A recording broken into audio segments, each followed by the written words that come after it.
Good evening, everyone. Sorry I'm a little late to the call here. Sean Joyce with you live from the Nutrien Ag Western Showdown men's event action in this Thursday night. We've got 4 A event games. We're watching the quarterfinal between Niklas Edin and Riku Yanagisawa. First end well underway here. Down to the final skip stone. Edin throwing the Yellowstones. It is Yanagisawa with last rock here. And looks like he's in turn draw.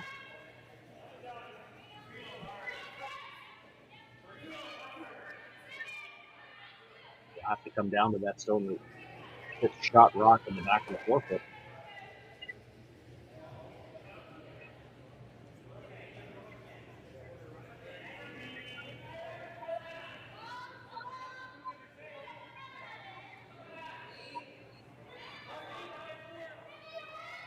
Just the one brusher here and trying to get the curl. He's got to get off the red guard yet. Gets by.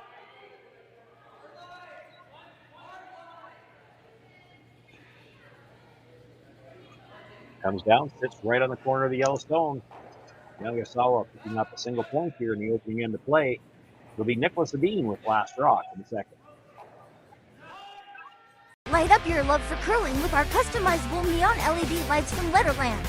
Choose your new neon mixed doubles partner or make a statement with a neon curling rock in your window. Also actual Letterlands. Use discount code WHOA for 15% off. Only at Letterlands.com. We asked Saskatchewan what they know about 5G.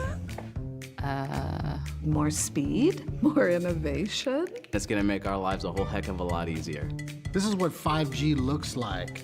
Better, faster. Sounds like one more G. Sounds pretty good. I don't know what it means.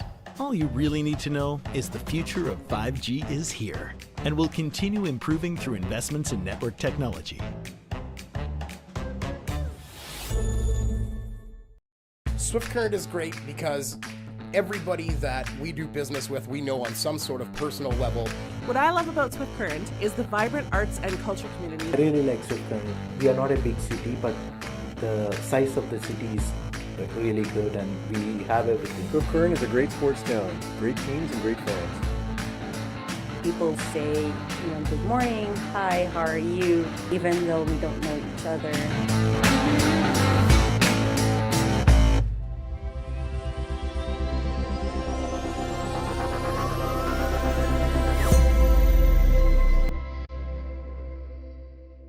So with the impact to my business and income, will this delay my retirement? I know you're worried, Marshall, but based on the original plan we came up with, you're only about 6 months behind. I thought it would be years, not months. You should feel good. Remember, you've got a plan. Thanks. With change comes questions. See the impact of your money decisions before you make them with RBC Wealth Plan.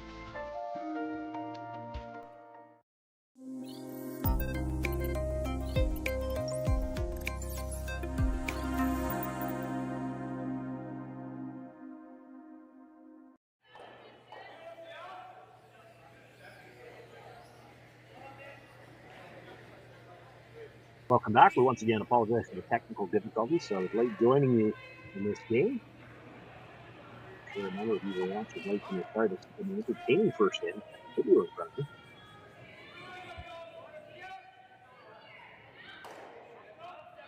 Riku Yanagisawa, nice draw with his final stone to pick up the single point. Niklas Edin will have last rock here in the second.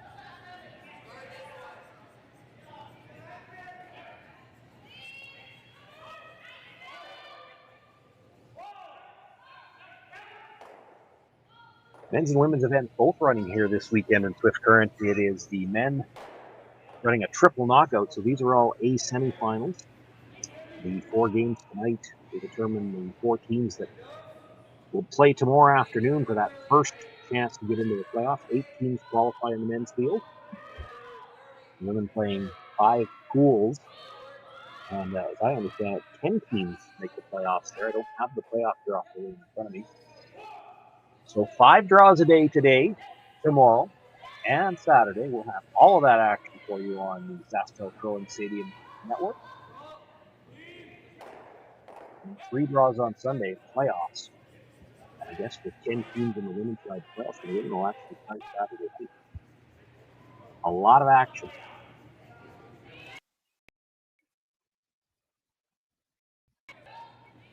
A lot of action here in this second end already. We've got 4 rocks delivered and all of them in play.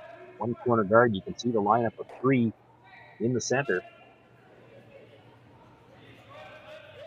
Shot rock belonging to Yanagisawa.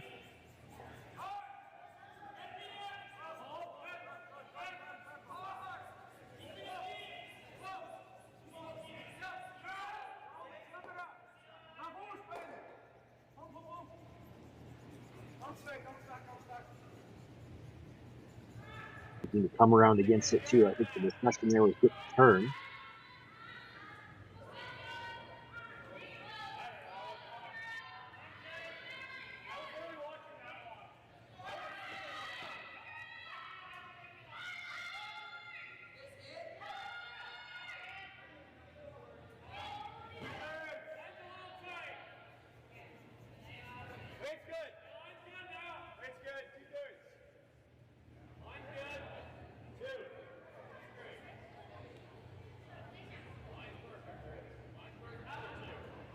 We noticed on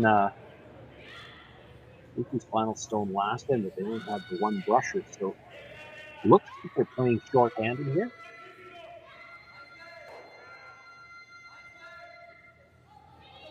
I'm not as familiar with their lineup as I am with some of the others, so we'll see if we can figure out which of the 3 of the registered players are the ones that are on the ice.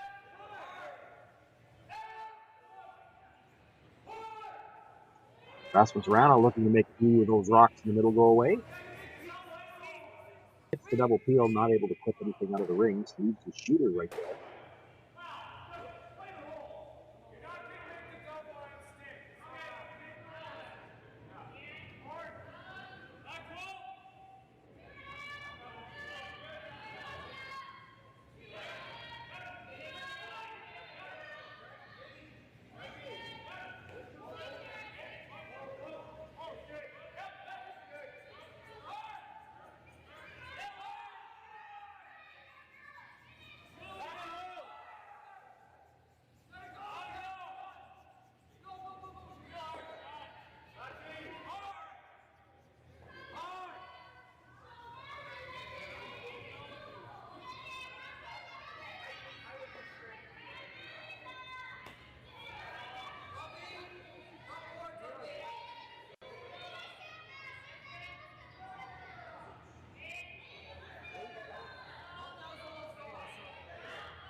Playing short-handed, it looks like the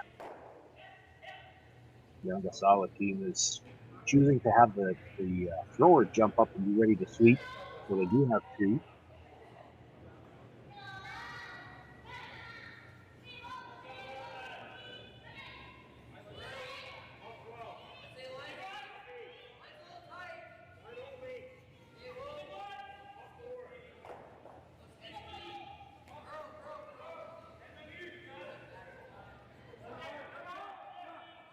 Another opportunity for Rasmus Rana to try to move some rocks out of the middle. Runs that straight back. 2 reds at the top of the house. Now just the 1 stone in the rings, along to Yanagisawa back the hook into his shot rock. Head buried behind the yellow guard belonging to Niklas Edin. And they'll look to come around again. Try to stick 2.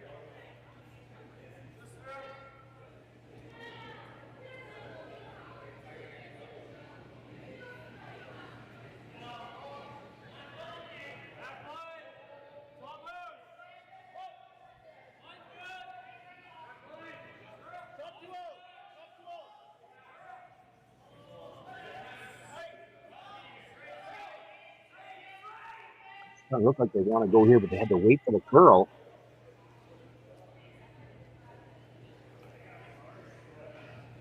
Puts that stone into the top of the 8-foot. Shot again buried.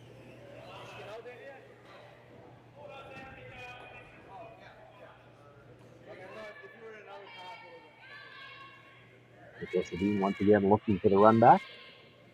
This time it'll be the left-hander, Oscar Eriksson.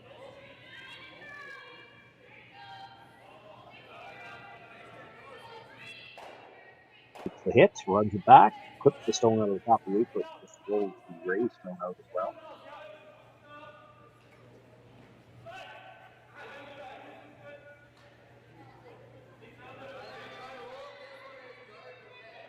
Another come-around attempt.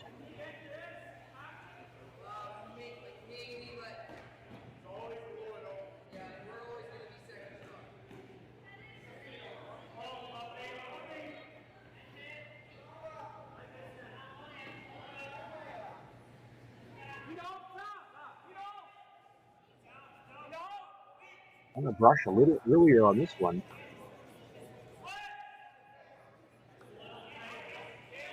Still lots of room by the guard. It is finishing now.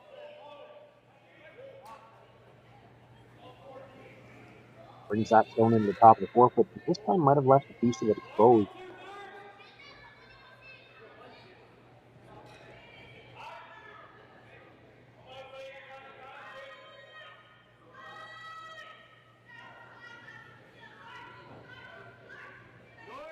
Enough for Oscar Eriksson to try to come after it with half weight.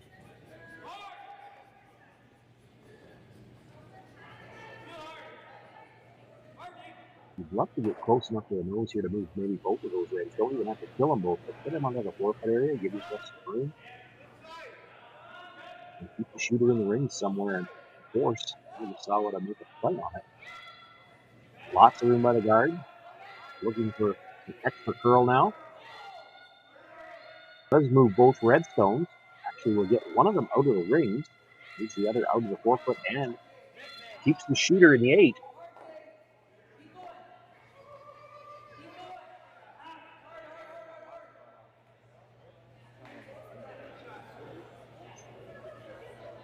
Great shot by Oscar Eriksson here. Kind of forces Yanagisawa to make a play on second shot stone. He doesn't want to give up multiple here.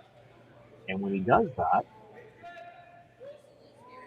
for the first time this end, Niklas Edin not going to have to look at shot rock in front of the house behind cover. They'll have an opportunity to play some kind of an offensive shot here.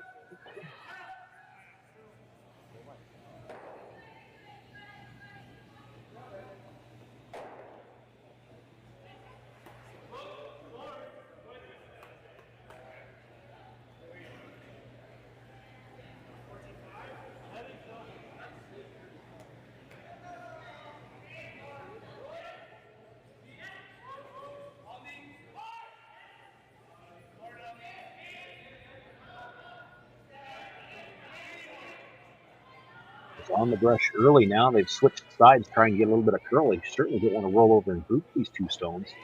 Hoping to spin up off the top of it. Maybe did.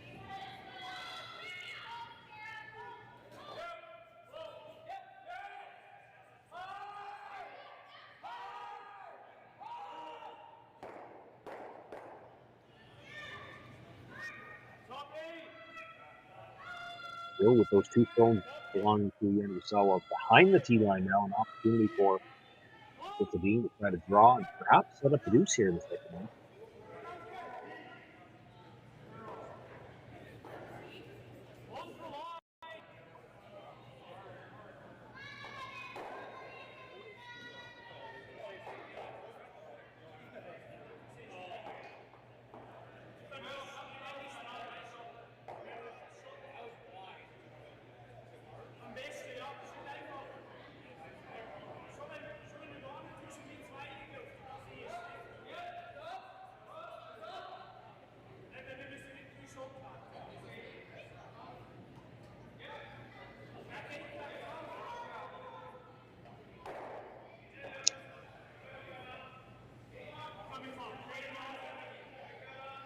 Staying close, waiting for the line here.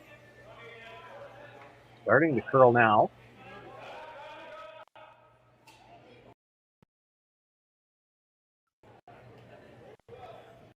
And come right down to the face of that red stone.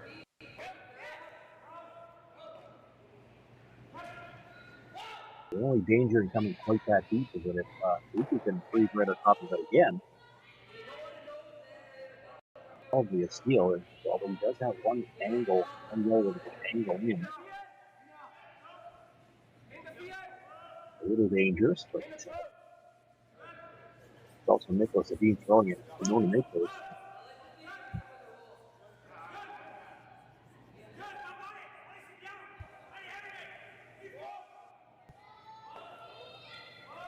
Freeze has to be made first, however.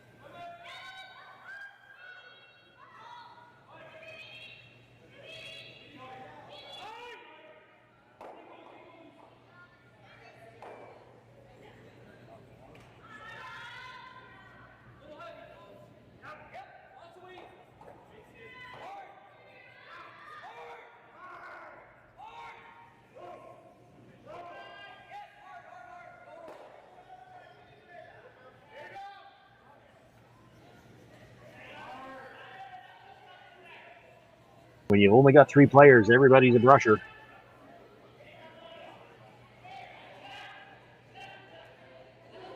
Both of them working this all the way down. Needs to get right to the face of the Edin stone. And a great job by those brushers. Actually teed up on the right angle where the angle run didn't even work that well for him. He could play the straight run back on the long guard. A little dangerous.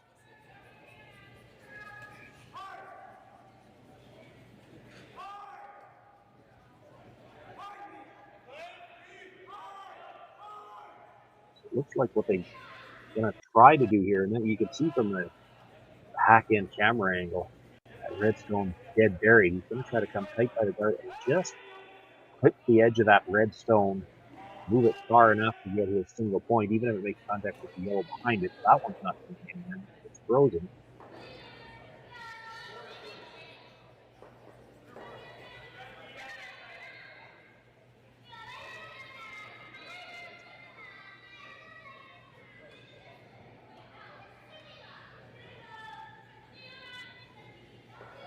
Throwing real big weight here, and he's going to move that just a little bit more than a foot. I think it's fairly thin when if he does make it. Close. Now they're sweeping for a little bit extra curl.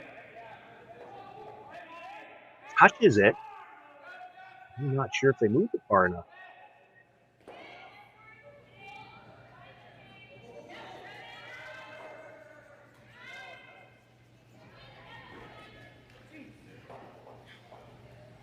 Looks like they've decided they're going to measure those 2 stones. It's going to be a single point on the board one way or the other.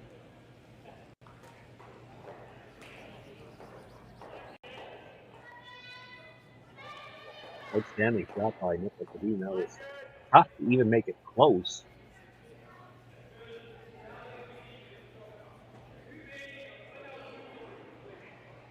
Seen 3 different players look at it so far, and nobody seems to want to pass judgment or make a guess, or at least they don't want to do it visibly to give us an idea what they think. It's close.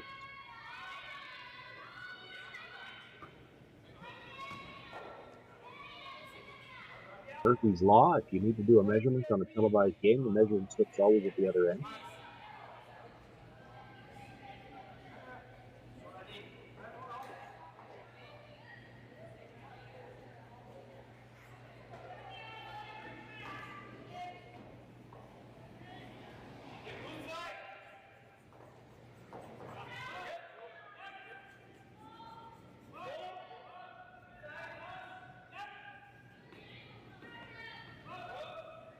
Thinking that's a high level of trust. The Edin team didn't send anybody out to see how the measure was going. Finally, Rasmus Rana, which is going into the house, to use the device.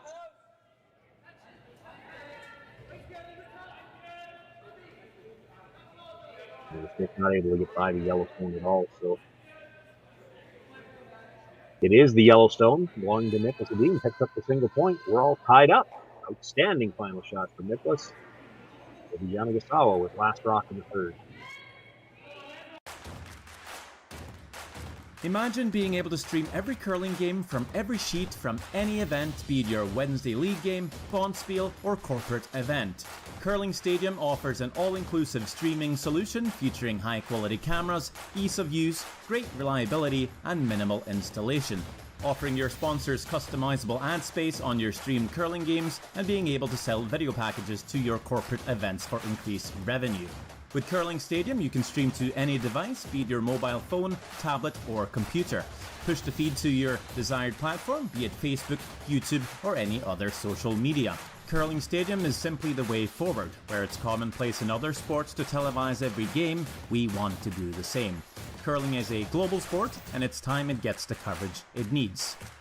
Make your curling club the next Curling Stadium. Well, what do y'all think? Too blue? Not blue enough? Try this. Makes your eyes pop. This could be our best yield yet. And didn't we get this seed at a great financing rate? Yeah, we did. Iced tea? Great idea. Let's talk more about next year. I got some thoughts. And I've got some numbers. Nutrien Financial, financing that's in the field with you. SaskTel Be Kind Online wants to stop cyberbullying. Want in on the action? We award up to $1,000 for youth initiatives that help spread kindness and prevent bullying. What great idea do you have to help stop bullying? SaskTel can help.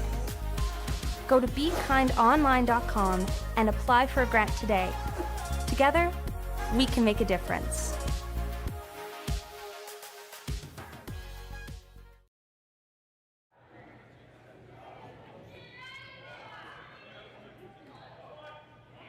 Third end underway here. Edin with an outstanding final shot to pick up a single. They're tied up. Started the end off with a center guard, a tight center. Come around. Ball's short of the ring. Is now an attempt by the Edin team to come around, and they just rubbed their own stone on the way by.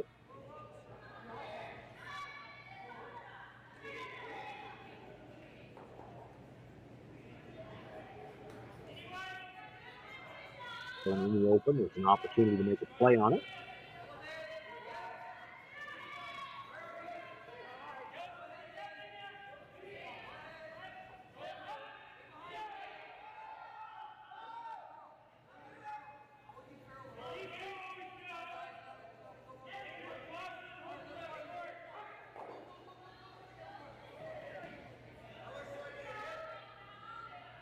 Goes over to the edge of the 12-foot. Yanagisawa sitting one right now. Edin looks to hit and go back towards the center.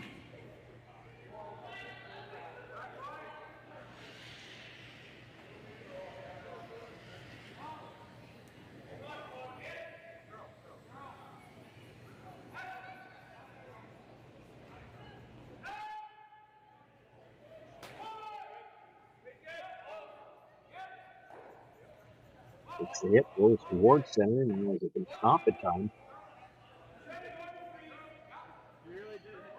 Stay in the back of the 8-foot, but has out in the open, probably 3/4 open anyway.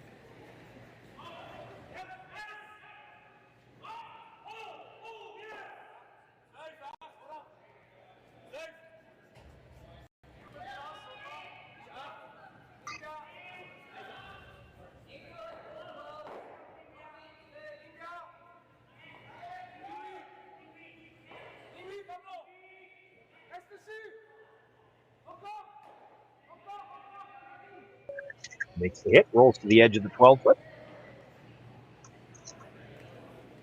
Continues to hit shot rock.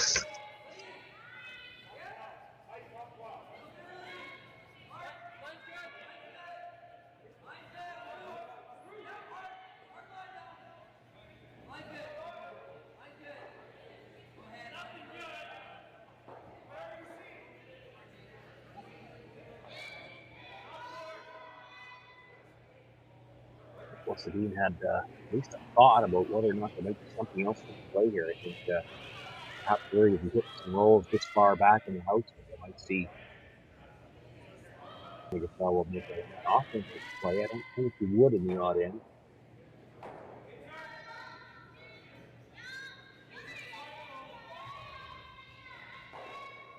Takes the hit.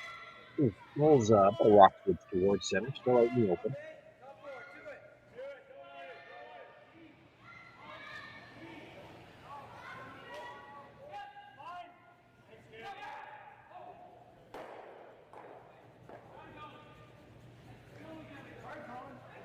The stone being so far behind the key line, you know that Riku does not want to roll behind the center guard. He'd like to stay out in the open in the corner.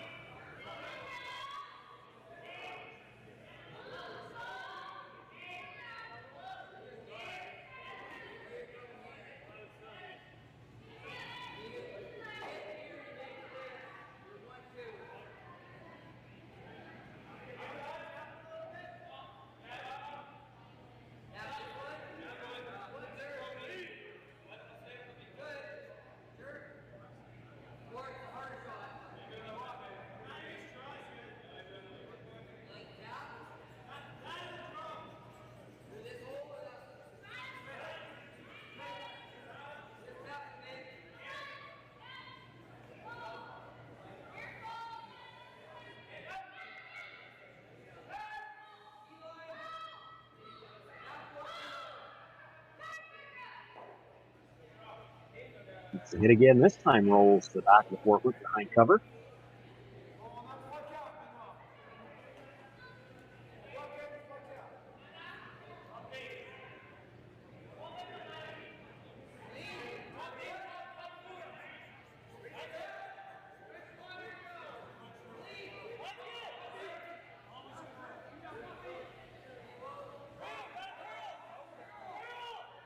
You might see him make a play of some sort on the guard. He's going to look to come around.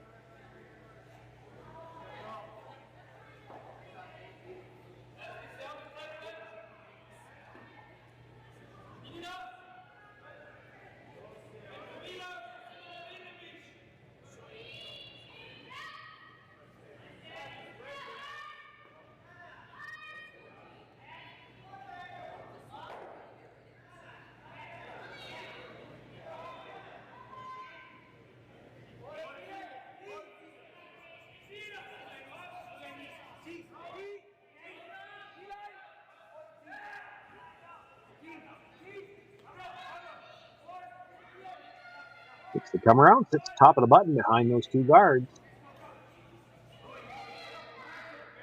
A little bit of protection from the back as well with that Yellowstone in the back 8-foot.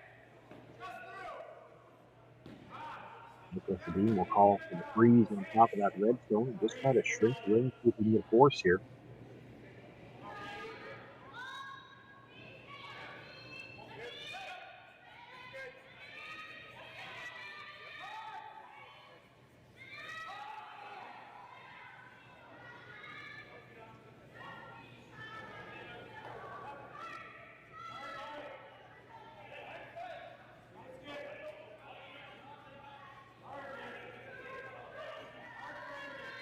Erickson, the out turn for the left-hander, a lot of room coming by, and this might be just a little straight as well.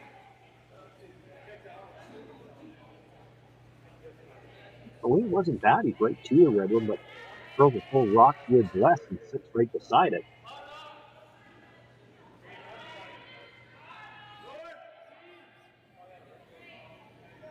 Probably see about 2/3 from the hats.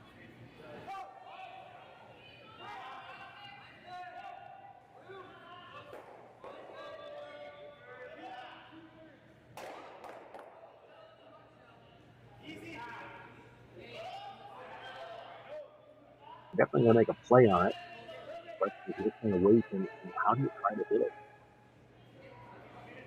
Looks like Riku would like to get to the inside, across the face, tap it back. The problem then is you roll your red, sit on the corner of your own shot stone, and now any run back attempt by Niklas Edin, because of the angles, it probably clears both the yellows that would be left behind it.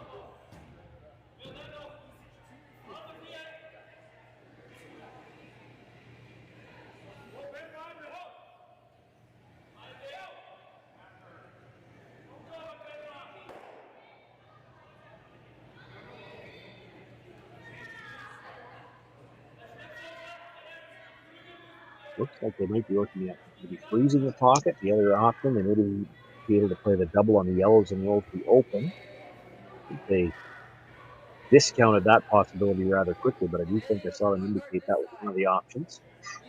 That ice looks like it's just a draw.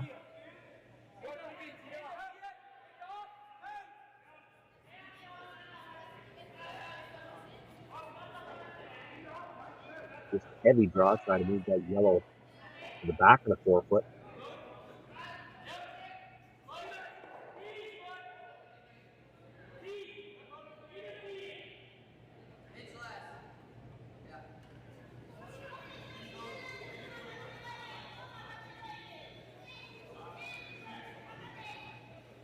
So I think if I've caught the names on the jerseys right, this is Ryuichi Yamaguchi, normally the third for the team. The brusher, Satoshi Kazumi, and this is their normal second. Akira Yamamoto is not on the ice tonight, and we don't know whether he was here earlier, whether he's here at all. Perhaps he's ill, or it could be an injury situation. Whatever the case is, they're playing with 3 tonight. I definitely don't think they had ever looked at doing it on that side. However, ending up is not a bad lead.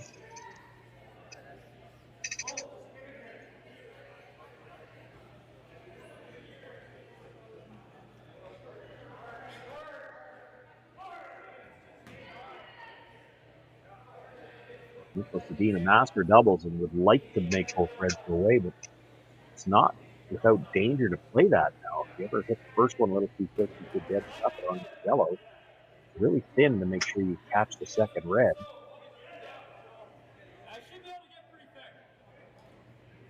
The weight Niklas can throw, you expect even if he has to throw the first one fairly thin to make contact with the second, he'll get it spinning, and it should still leave the house.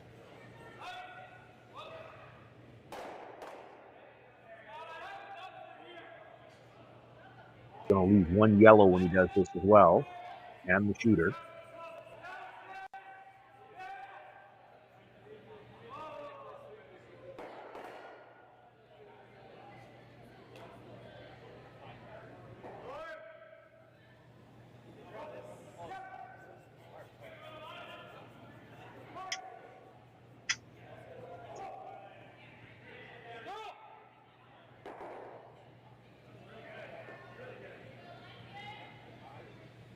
So looking to catch that first redstone, less than half, probably about a third, maybe even a quarter. Have it into the side of the redstone on the button.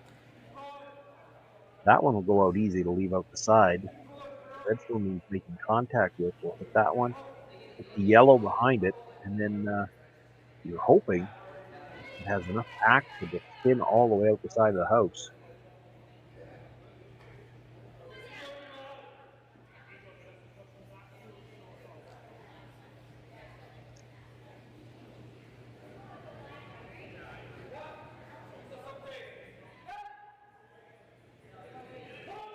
Oscar Eriksson on the brush, picked it up right away, makes contact, and does with that big spin, get it all the way out.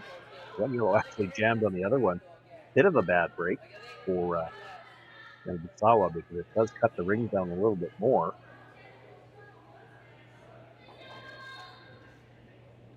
He would have probably been happy if that would have just cleared the back yellow. He would have had more room here. Could make the freeze. That's the same, but put you in the same situation as last. And Niklas Edin made a nice freeze on his first one, but when Riku locked his final stone on the face of it, no opportunity for two, and Niklas had to make a great shot with the last one just to score.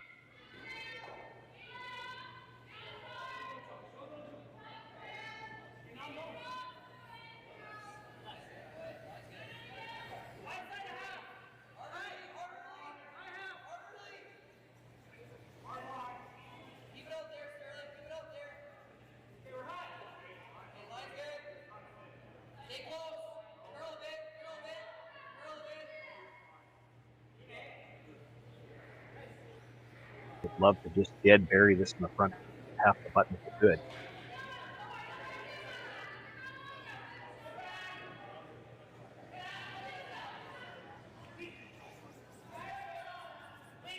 On the brush early. Swooping on the angle with an attempt to hold it straight.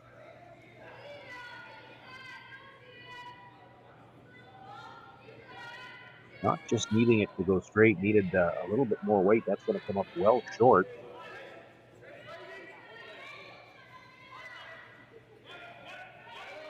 And now an opportunity for Niklas Edin. He can get one in front of the tee line. It's 3 yards in front of it. An opportunity perhaps for the steal. There's a lot of late movement here in Swift Current, so he leaves us in the top of the 4-foot. There's probably still room to come around the outside. And there we have a look at one more. Not sure if that's a coach or an alternate. Bob Ursula, the coach for the team. Another player there, perhaps. Might be ill, might be injured. Looks like he's in attendance anyway, and in the arena.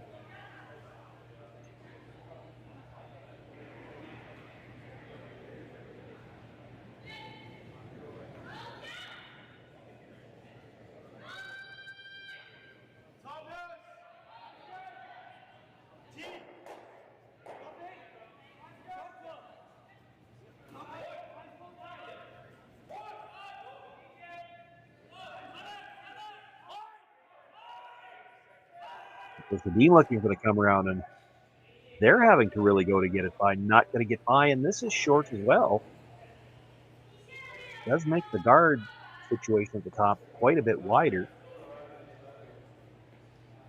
I think his first thought was play the run back to the blank.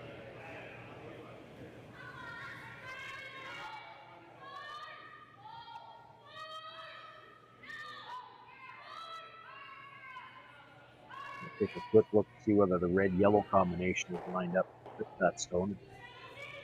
And it might. A little bit of separation between those two, so it will matter a little bit how you hit the first one. A little bit easier to call just to play the straight run back on your own.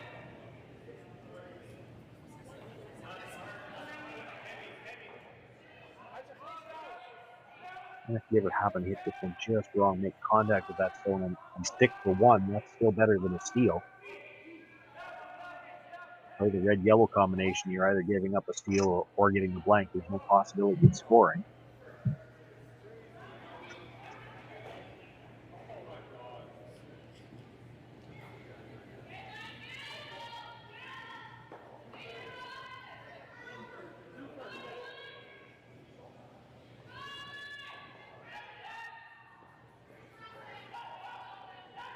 On the brush early, they backed away.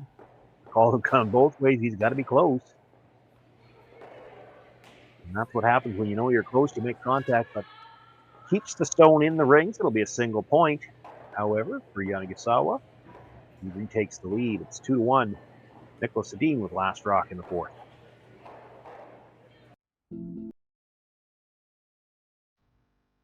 I've been farming on my own right for 40 years now, I think. It's a very wholesome enterprise. You have very, very busy periods when you have to go hard. So many of our windows are so tight that you just can't afford to miss a couple days seeding. When a producer places their trust in us, that when it's time for them to be able to make their living, we're going to be there. That's a tremendous responsibility that it's not a one-day-a-year thing, right? In order to actually deliver on that, you have to build your processes and you have to build your team and you have to have a mindset of operational excellence, because there's a lot of things that can go wrong. And it's our job to make sure that they don't go wrong. Or if they do go wrong, then we can fix it before it affects our customer.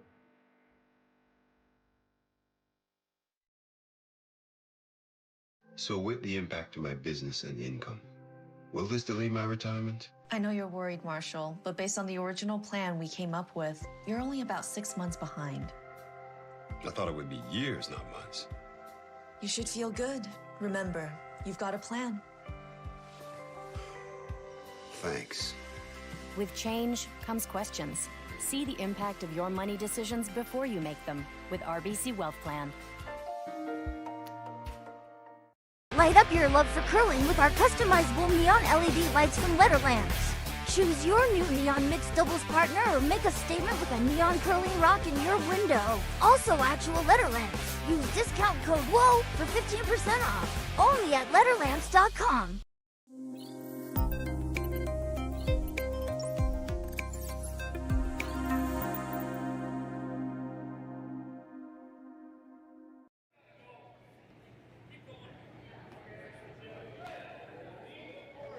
John Joyce with you here live from Swift Current, the Nutrien Ag Solutions Western Showdown. Outstanding job done once again by the Swift Current Curling Club. They've had an outstanding event here for a few years. This is the first year, I believe, where they've combined both the men's and women's event. A great job. They do a good job attracting an international field here, which is great for the local fans. But, an American team, of course, in this particular game, Sweden represented and Japan. There's 3 teams from Switzerland here as well, and a Korean team on the men's side. Strong international contingent, along with some of the top teams in Canada as well.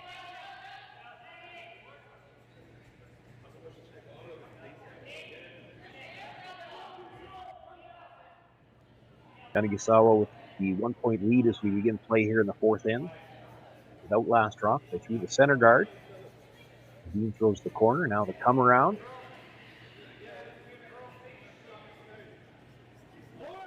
Right into the top of the forefoot. Dean's going to ignore that stone and look to come around the corner guard.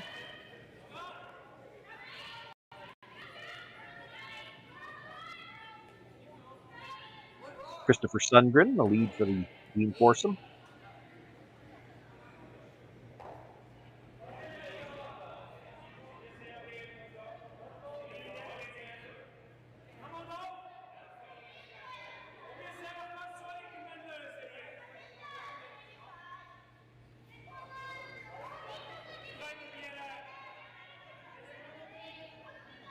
Through the guard with his first one, comes around it for the second one. Both of the leads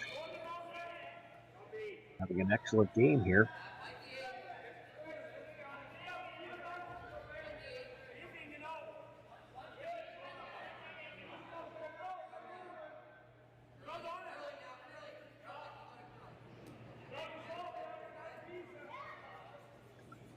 And I believe I have now Sarah Hogue joining me. Joining me shortly.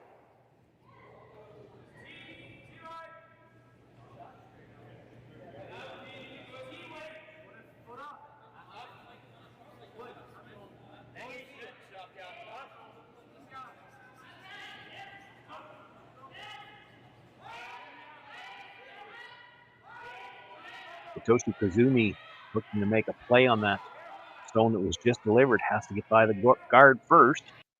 Now you see the sweeper switch around to the other side, try to get that last little bit of curl.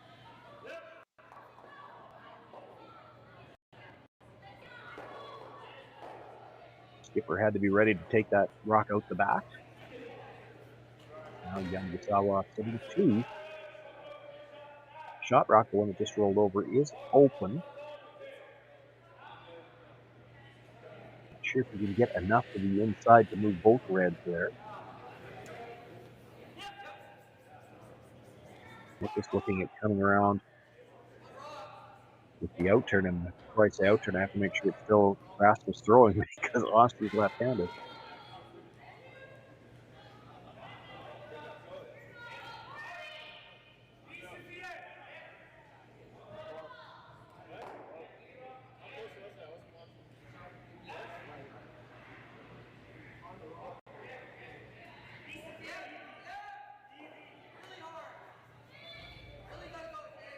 Standing shot by Rasmus now, and that's just a good example of how much curl there is here in Swift Current from the hog line in. To get by a guard like that and get to the nose of a rock with that about back line, maybe moved it all the way to the back. Nibble the back 12.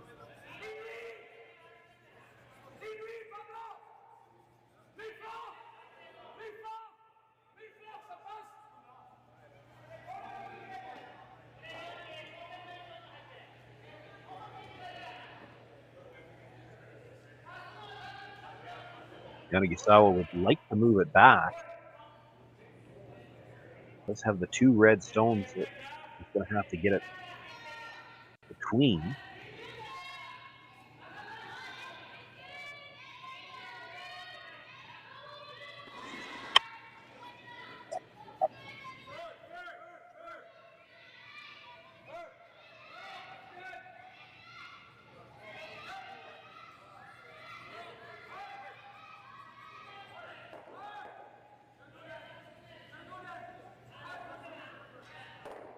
I don't think they were happy with the way that looked, so they've gone to playing the draw on the other side now.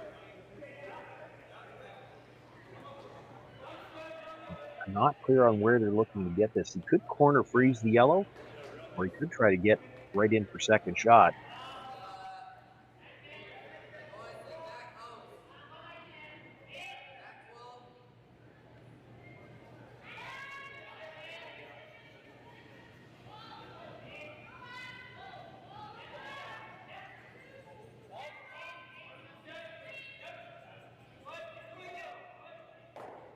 Does come down, sit right on the corner of the yellow stone.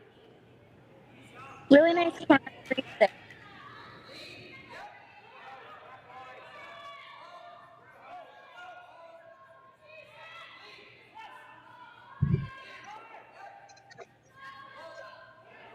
So Yanagisawa sitting shot rock, the one on the corner of the button is just fully open.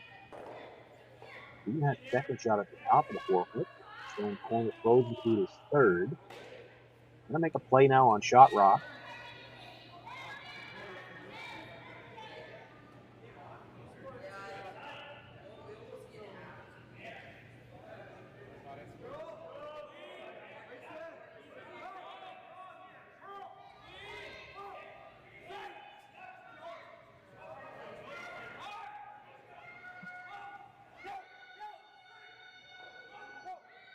Back, keeps the shooter in there for, I think the shooter is shot rock, second off the top of the forefoot. Being sitting two right now. Yeah, I would agree. It looks like they're sitting two there.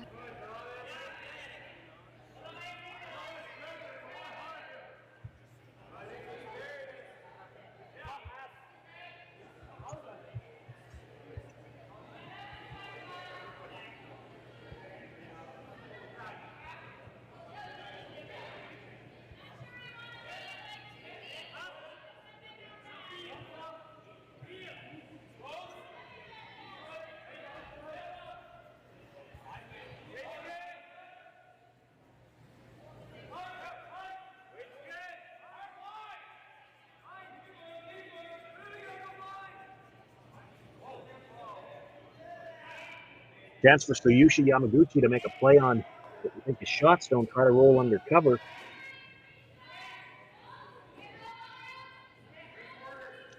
Some directional sweeping here, and they just don't get shot out of that. Those hit leaves the beam footing shot rock buried. But second, third, fourth, and fifth all belong to Yanagisawa.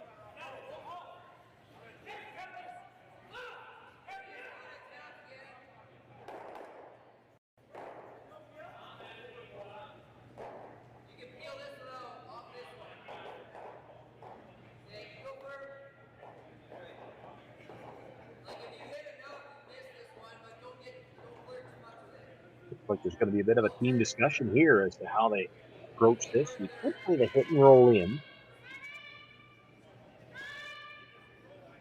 Problem is, you'd end up with the two yellow stones that have to be pretty close together. You're not going to get a lot of separation when you hit one that's that high. Still, the angle could be very good.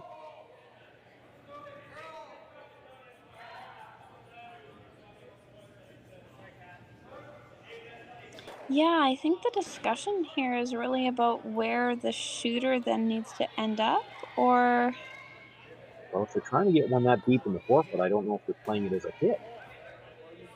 Yeah, I would agree.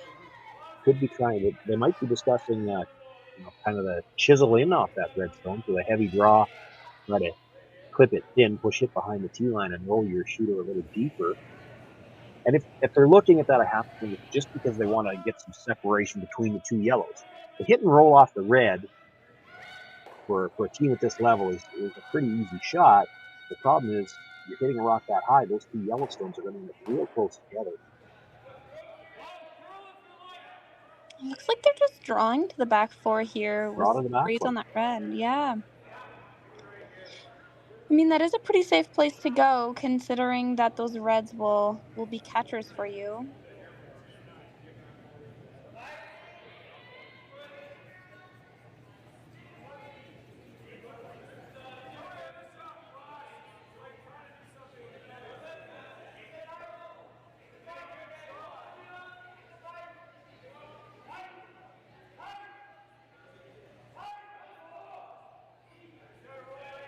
Boy, they're going to have to go to get by their own at the top of the 8, but not going to. Comes off that stone. It does spin in enough that I think they're sitting 2 for now. Close for second shot.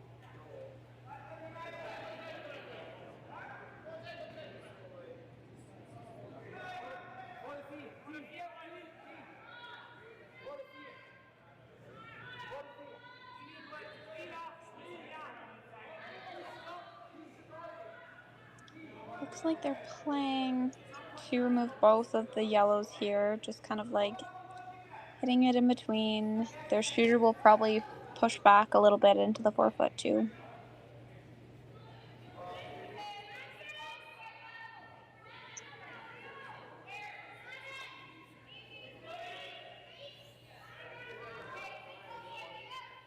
Does look like he's got room to get to the middle of those two stones to make the double. Even if you don't make the second one, as I said, completely leave the house. Even if it just leaves the 8-foot, you'd be sitting 4. Absolutely.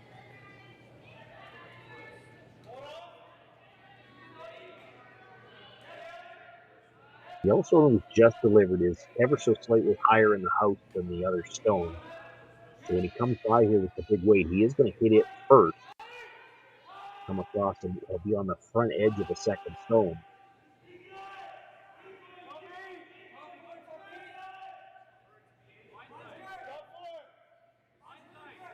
Not sure the weight he's looking to throw. I was surprised to see him take so much ice.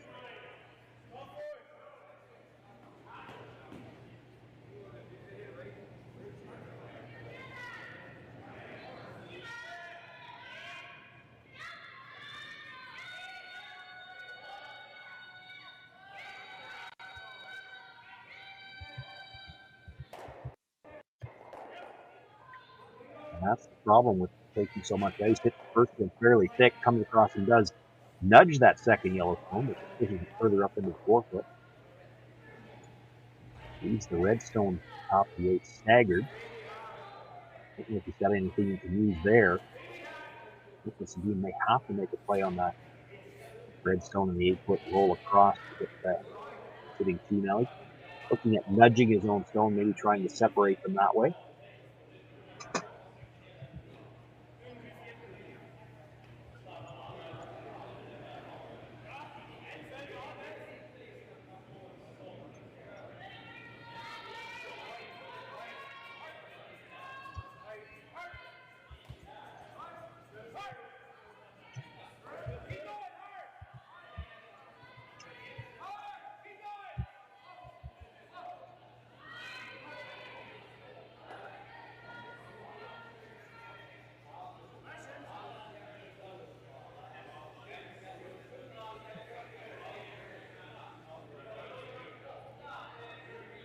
I think they've settled on that shot. I'm not 100% sure they've decided which turn they're going to play at it or how much weight.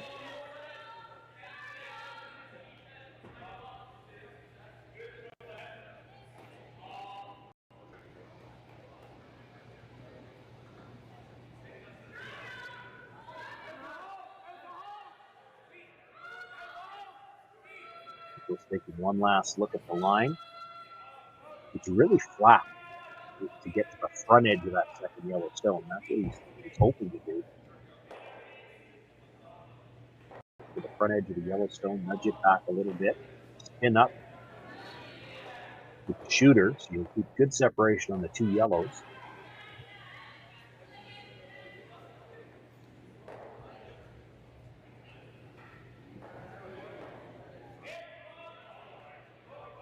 They're not coming in with a lot of weight here, so this is definitely a shot where they care where their shooter goes. Last minute curl, he makes the hit, but doesn't manage to roll in behind. That's these, and I think there's a double available, and it looks like it would pass by the red at the back of the 8-foot.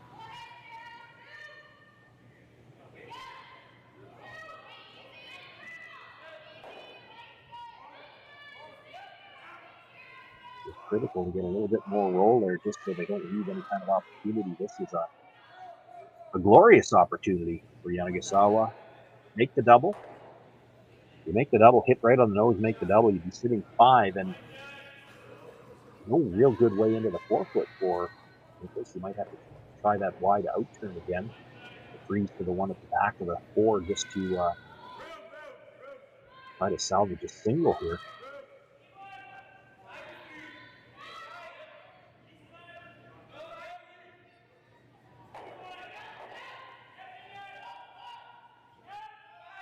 First things first, the double has to be made.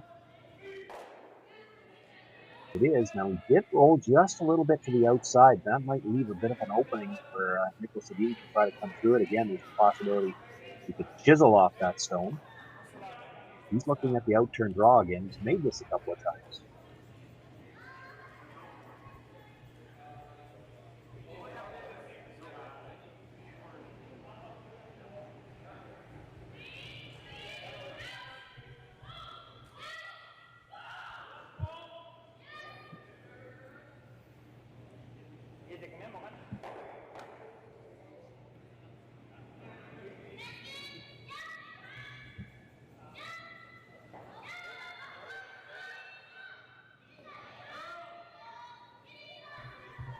So I think, and I know you saw it better than I did, Sarah, I think the indication was they're going to try to come right down to the back stone, and this might be a case of just because you're facing 5, you have to make sure you're in front of that back stone to eliminate some of those rocks, so you don't have to face 4 or 5 with your last one.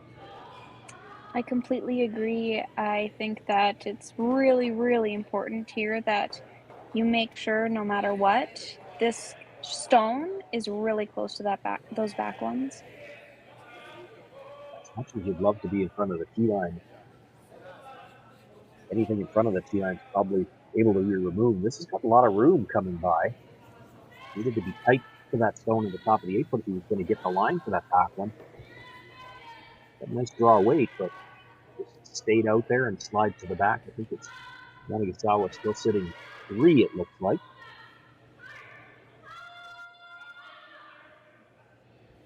Oh boy, that's tough when it just doesn't curl up enough there at the end.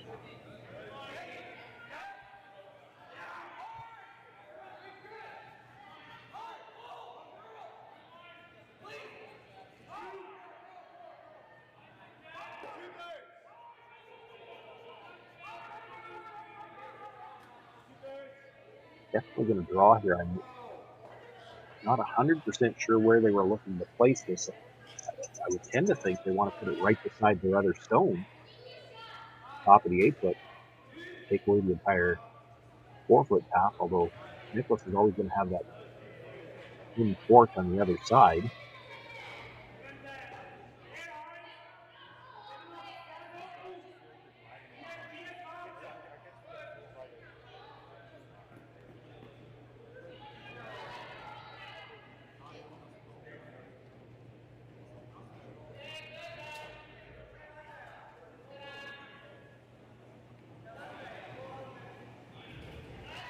One's a long ways out there as well, but now picking up the brush a little bit.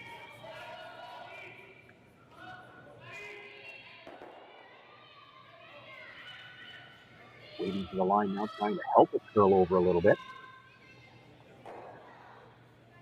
Really good shot there.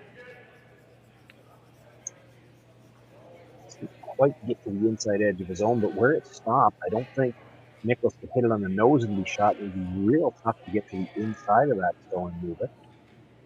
I agree.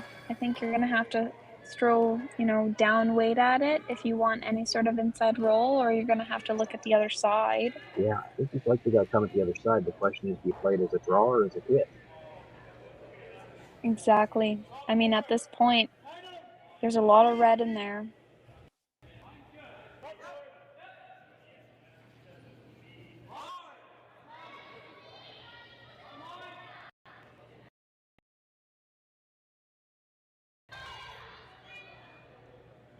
Trouble with playing it as a draw is that if it's a skinny port, and if you happen to rub either one of those red stones, there's no guarantee you make it to the forefoot. You might touch both of them. On the other side, the problem with playing it as a hit is you've got to hit it very thin to get by the second rock, get into the forefoot. If you ever hit it too thin or happen to miss it, there's a lot of red stones.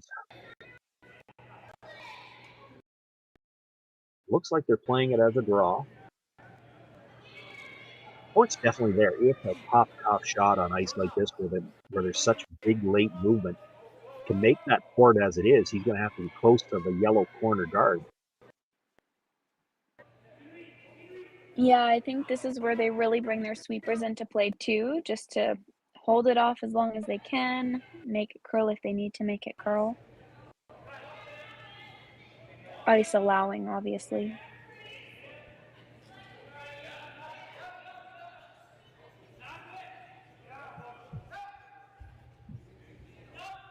Really going to have to go to get it by the red stones now. It's curling really hard. It's got the port. It had to go on the brush a little bit just to get it through the port. It's going to slide, I think, just a little bit too far. The stone that Riku threw with his last one. You can see the indication. It's going to be a steal of one. Yanagisawa could have been a lot worse, though, for Niklas Edin. He'll be okay with giving up the single. He's just down by 2 now, and he'll still have last rock.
I've got the bill.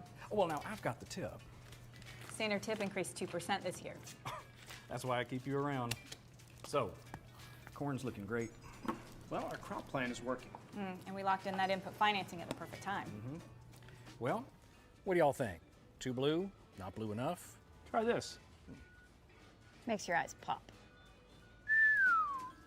This could be our best yield yet. And didn't we get this seed at a great financing rate? Yeah, we did. Iced tea? Great idea. Let's talk more about next year. I got some thoughts. And I've got some numbers. Nutrien Financial, financing that's in the field with you. And we're back here in the fifth end. I guess I should introduce myself. My name is Sarah Hogue, and I'm joining Sean tonight. So thank you so much, Sean, for letting me talk curling with you while we watch this game. That's an interesting way to phrase it. I've been talking to myself for 4 ends before you got here. 3.5. Well, really, really happy for the invite. So thank you to Curling Stadium for the invite to chat some curling. It looks like we are off to an interesting start. There's a steal of 1 last end, and we do have 2 wonderful teams playing, 2 fantastic world level teams, so really excited to watch the rest of this game.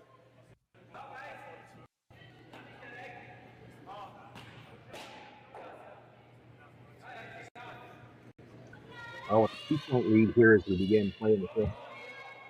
Yanagisawa calling for 2 stones into the ring. Edin played the corner guard with Sunken's first stone and looking to come around it with the second.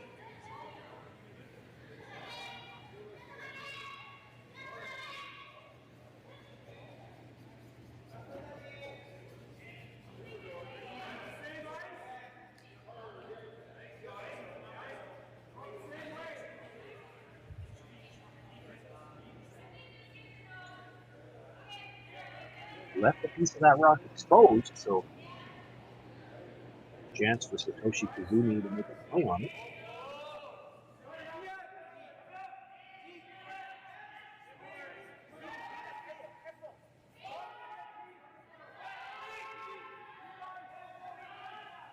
And a sweep to hold it off, but they just rack that guard. Bumps the red one in though, so although they only had 1 in the rings prior, I mean, at least they did get a little bit out of that shot.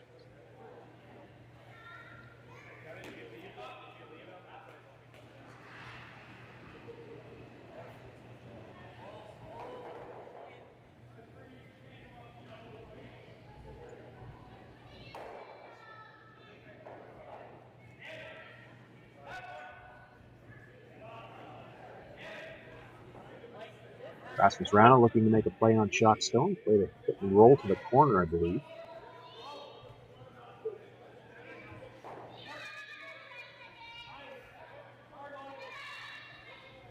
Great Nothing throw buried, but he is there. sitting 2.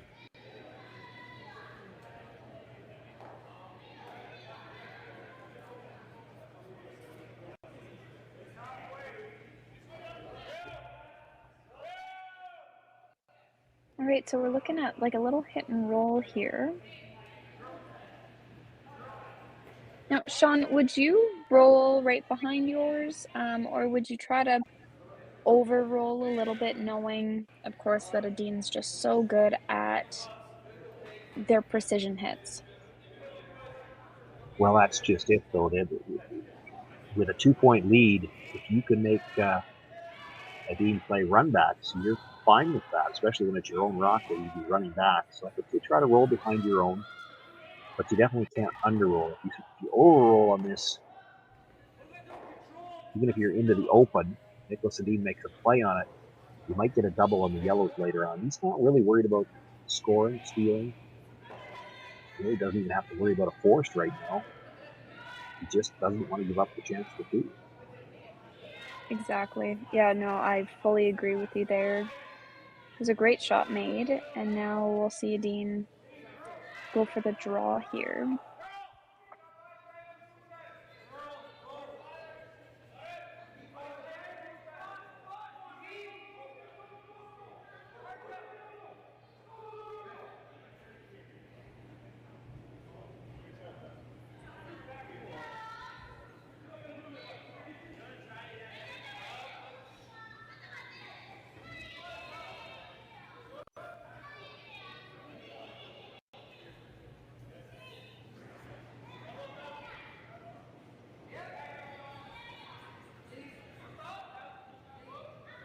Christopher Sundgren really leaning on that brush. Pick this up right away, and this game at all. It's really cross a little bit good. Hopefully good. Although he ends up coming up short of the rings.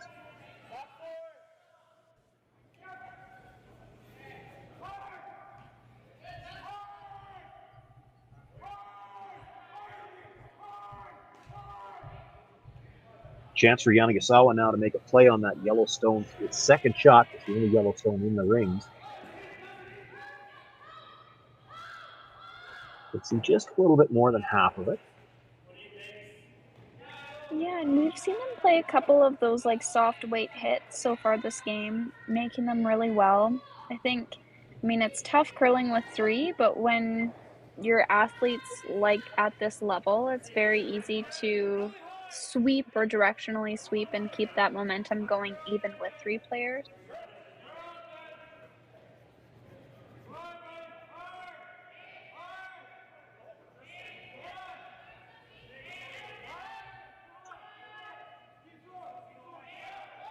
On the brush, looking to hold it straight now, backing off a bit. Makes the hit. The shooter comes across, rolls to the back of the 8-foot. Yanagisawa sitting 3.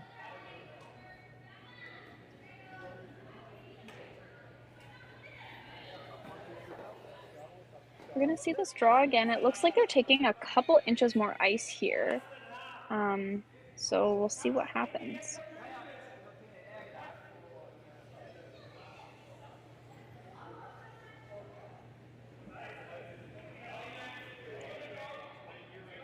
Now, the last attempt from Rana, they were on the brush right away. This one, they hadn't touched it about the halfway point.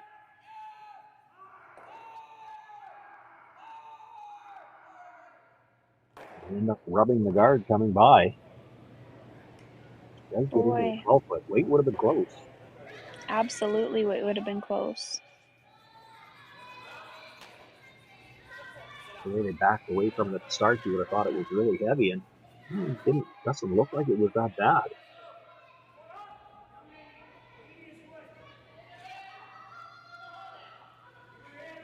Just without the rub, it might have been keyline by itself. I think it was any deeper than that.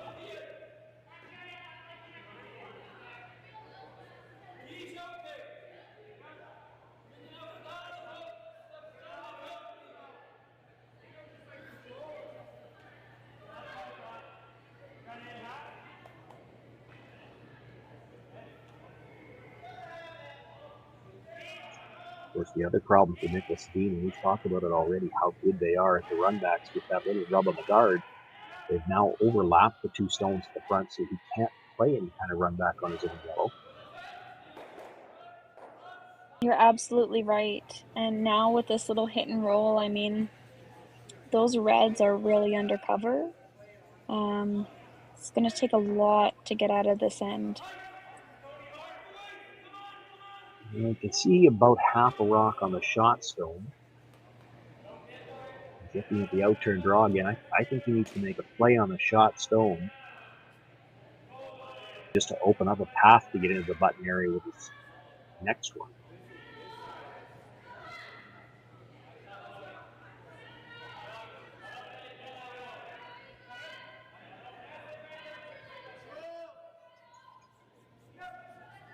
Looks like there'll be a little discussion here. I mean, sometimes things look different from the hacks. Yeah. Sometimes players have a preference or maybe another idea. I think Oscar's looking at the guard, or at least I thought he was when he angle slashed with his arm. I thought he was looking at playing the red guard onto the stone at the top of the 8-foot, move a couple that way, and it would get rid of the overlap on the yellow-red at the top. I fully agree. I also think it might catch that like the one that's just biting the 4-foot as well, if you can. You could move all 3 of those stones. It is the 2 at the top of the 8-foot probably bother Niklas more than the one at the back. That one actually could help him if he could get to it.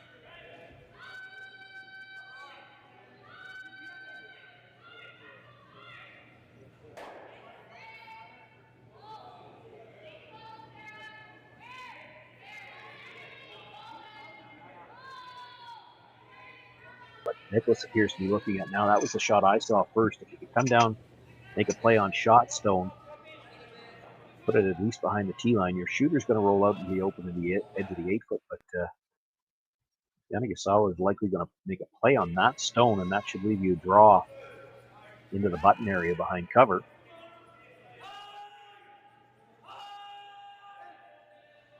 Yeah, I'd agree. Leaving yourself at least that path, because we've seen quite a few over curl on this other side.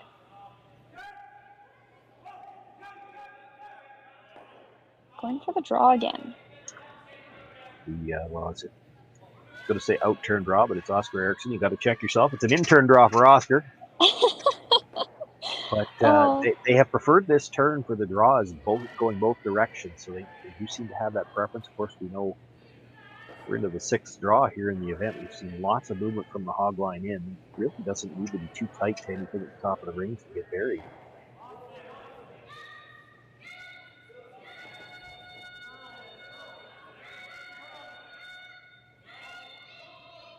Starting to curl now, and now it should really finish.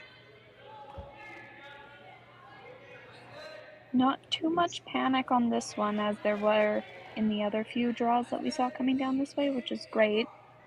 And beautiful sweep right to the back one. So I don't think that one's going anywhere.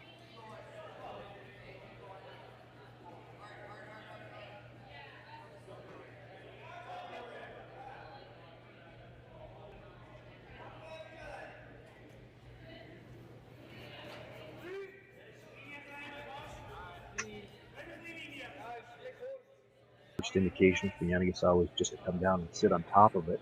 I think now what they're discussing looks like it'd be nice to move the back one even just a few inches. Don't have to move it very far, just so that you can move the yellow one back.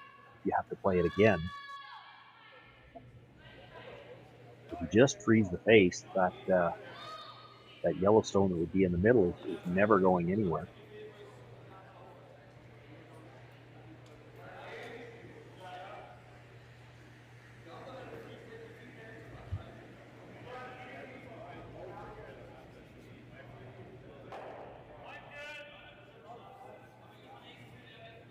Now, once they've settled on the shot, it's just a question of where do you put the broom.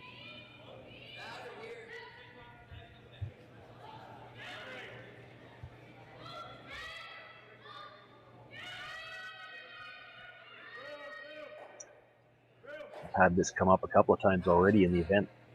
Not usually in a situation like this. It's usually in more of a desperation situation where team's trying to draw to the back 8, back 12. It's not a shot you play very often, so now that you have to put the broom down for it, you're not as confident that you know where you're going here. It's a draw to the tee line, you know where the broom has to go. A draw to the back 8 foot, you just don't play that shot on purpose very often. I agree. It's one of those things where you think, okay, where would we take for hack? Where would we take for tee line? And then you kind of have to gauge from there. You're right. You don't call that very often to Usually a play that mistake. back eight. Yeah, exactly. And unmentionable.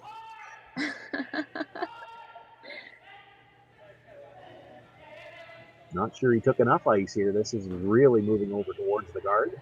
Maybe doesn't have quite the weight either. Edges his own redstone up. But I think still left everything overlapped on those reds. I don't think he's got any kind of a tap available. Maybe the angle tap. That's the one Niklas is looking at. He might have the angle tap on the other side to get shot rock.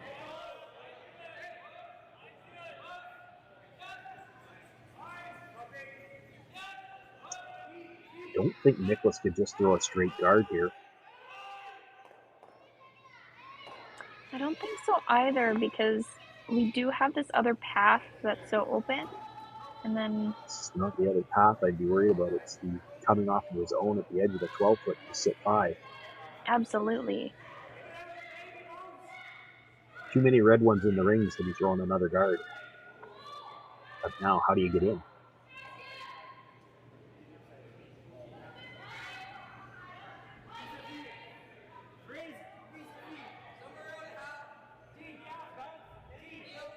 I'm glad he's the one making the call and not me, because I think well, it looks like both Oscar and Niklas have got down to take a look at that angle. Can Riku see enough of that red stone?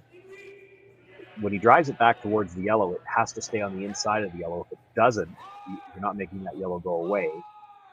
So it kind of looks like they're not worried about that one. I did see Oscar indicate there is that yellow stone wide from the overhead as we see it well over to the right-hand side. They could come off that stone and try to get thin. If we come off that and try to get to the yellow at the back. So important to get another one in here now, and they're going to try coming around from that wide out turn again. And now again, with that last red stone coming up short, overlapping it a little bit more, he has to go even wider to get around that stone. Yeah, and I don't think that they've gone this far out yet. That's what I was trying to think back. I can't remember seeing one this far out.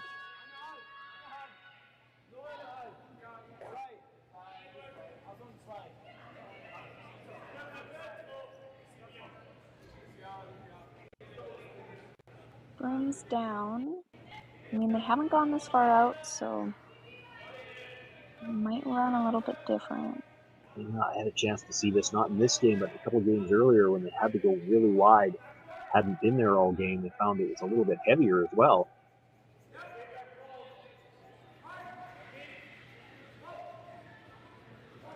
Had the line, just didn't quite have the weight.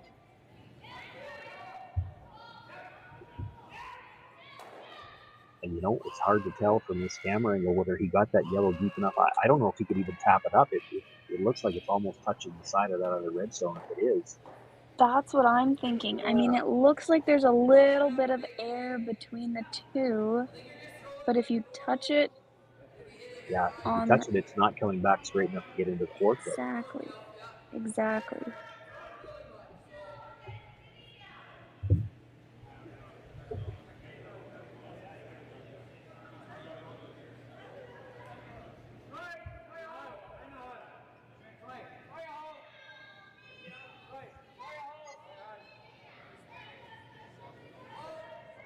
Riku Yanagisawa, chance to play a short little tap up on his own stone on the top of the 8-foot. Just try to get shot rock here, and then you might have some kind of a, if you're already sitting shot, you might have some kind of a shot for a pile with your last one.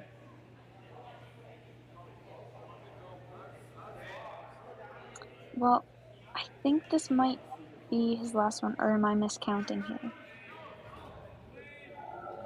Oh, yeah, I'm thinking the wrong team's got last rock here. It's Edin with last rock.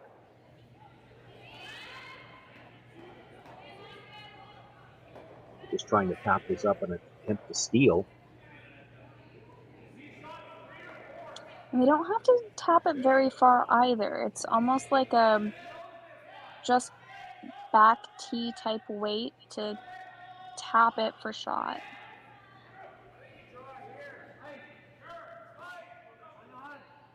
Wants to get fairly close to the nose of it, though. He would like to keep his shooter in the way. Saw them sweeping for the extra curl.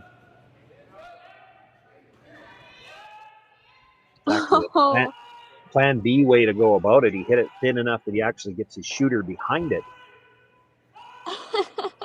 And then the shooter with the little roll in. It did take a spin at the end, but I think it's still third. So Niklas Edin eyeing up the double. Would be for two.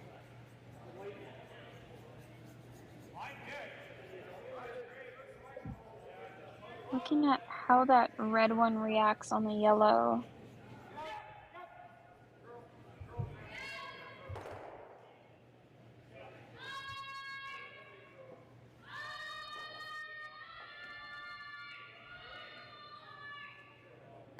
Come right into the side of the red. It passes by the yellow. You get your deuce easy enough. I think that they are worried about, or at least being conscious about their conversation, is it's possible that red is high enough. You could come off it and actually catch the front edge of that other red stone, the shot stone, push it back towards the yellow. Yeah. This is thinner than you think. Half a rock is probably too thick. Oh, I fully agree. I also think you can't overthrow it either because your shooter might just keep going. Spin up, yeah.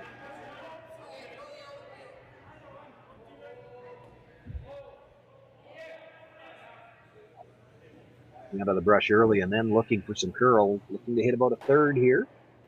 Makes the hit. He's going to be a little thin, comes across, catches his own, but so dead onto his own that he actually sticks for shot rock. So a bit of a break for Niklas Edin, not hitting quite what he needed of that stone to make the double, but manages to pick up a single point anyway. They're close to within one with the Yanagisawa with last rock in the 6th. Light up your love for curling with our customizable neon LED lights from Letterlands. Choose your new neon mixed doubles partner or make a statement with a neon curling rock in your window. Also actual Letterlands. Use discount code WHOA for 15% off. Only at Letterlands.com. We asked Saskatchewan what they know about 5G. More speed, more innovation. It's gonna make our lives a whole heck of a lot easier. This is what 5G looks like. Better, faster. Sounds like one more G. Sounds pretty good. I don't know what it means. All you really need to know is the future of 5G is here and will continue improving through investments in network technology. Swift Current is great because everybody that we do business with, we know on some sort of personal level. What I love about Swift Current is the vibrant arts and culture community. I really like Swift Current. We are not a big city, but the size of the city is really good and we have everything. Swift Current is a great sports town, great teams and great fans. People say, good morning, hi, how are you, even though we don't know each other.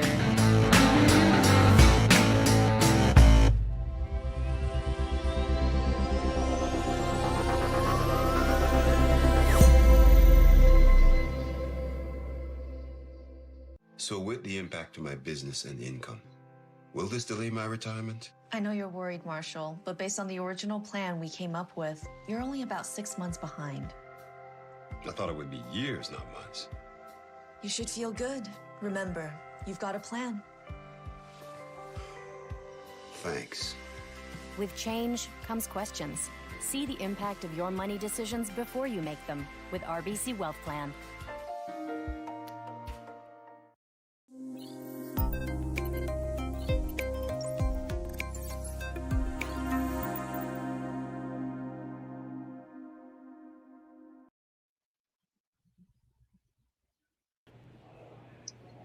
Well, a single point for Niklas Edin in the fifth end, and got that single point on the favorite shot where if you did that in a club game, you'd turn around and say, oh, I'm sorry.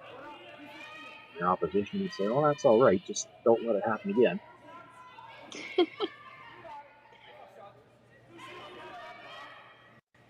Keeps the game close, though. It's just a single point separating the two teams. Yanagisawa with the last rock as we begin play here in the sixth. Center guard thrown up to start the end. They come around to the top of the fourth.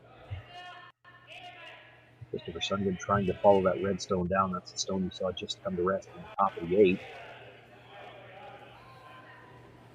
It's really nice ice when you're able to really bury like this.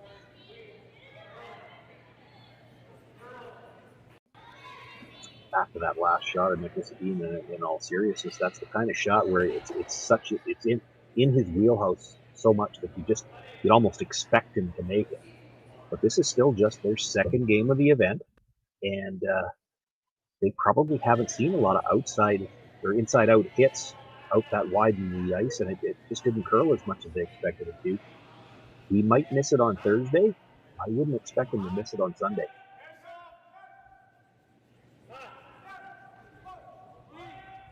So true.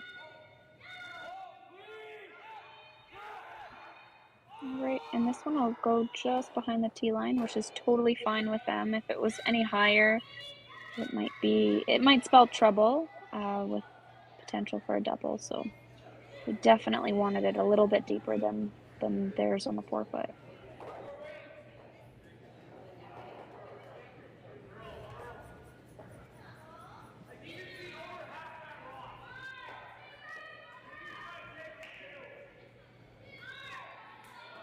Rasmus Rana with another attempt to come around, and we talked about it a couple of times in this game. Really, they really have preferred this out-turn draw. I thought he was trying to come into the rings with that. He ends up with the second guard. Probably more angle than he would have liked too. There's room to get a double peel, and you might be able to get it coming back at that stone at the top of the 8-foot, move all three yellows. If you kill both guards and roll away, you wouldn't even mind if you jammed it onto the red one. Yeah, absolutely.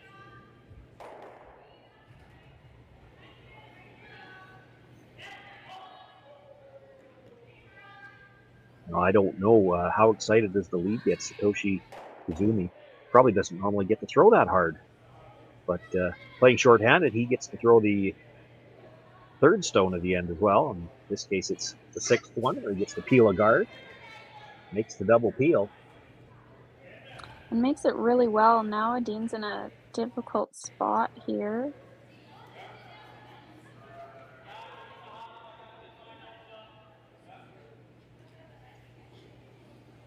I mean, you go too high, and with the swing of this ice, your rock might not be protected. And if you go too deep, as we've seen, I mean, it's very easy for teams like this to make those double peels or to make those doubles. Yeah, critical to keep these dead in line so they don't use any kind of angle to play a double peel and roll off. Exactly.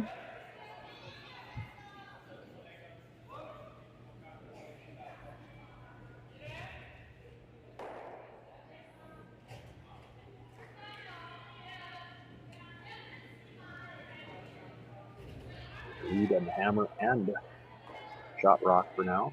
They'll just play the straight heel on the guard. They know that at some point in time, Niklas Edin's going to have to make a play in the house. We might not see that for a few stones yet.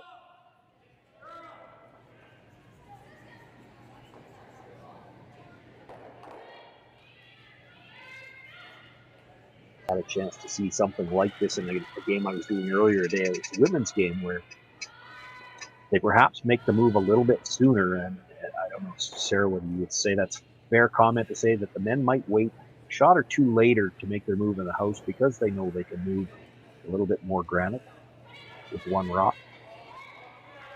Yeah, I would say so. I think, well, I mean, my team and I have even had this conversation in the past that when you look at the men's game and when you look at the ladies' game, there are definitely elements of the strategy that almost make it a different game altogether.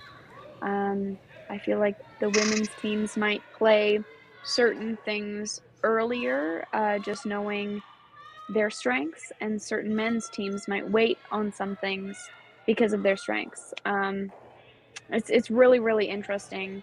I would love for some, I don't know, scientists to do some comparisons or something, but I definitely think that the sport of curling, although we all throw the same shots, it would be interesting to see the psychology behind it all. Yeah, well, that's exactly it. It's the same shots, and it all comes down to timing. It's when do you make your move in the rings? And some of these men's teams, and certainly the two that we're watching here tonight, have the ability to wait a little bit longer if they want to. Now that guard, not where they'd like it to be. A little tight, and they've left some angle. Riku's first thought was to just play the straight peel on it. This is always interesting. It's the guy in the hack that wants to make the double.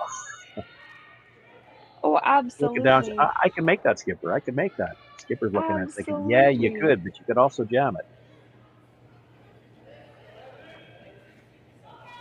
I mean, it's always fun to throw those shots until you miss them.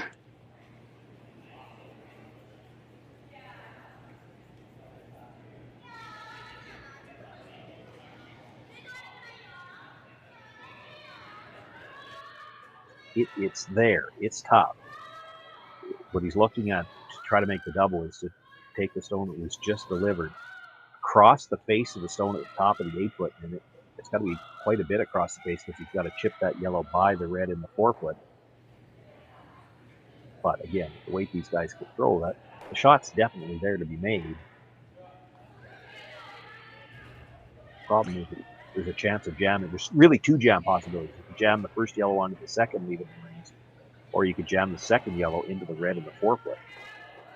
Yeah, absolutely. And I think here too, there's definitely an easier way to make this, but then your shooter's sticking around at the top as, you know, another guard. So Oh, you're looking at the straight back. Yeah, you could do that. yeah, it's one of those things where it's like that doesn't really help you any.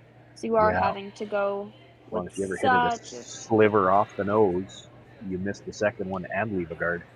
Exactly. Looking to hit it fairly thick to drive it between those stones in the rings. Rolls his shooter all the way to the divider.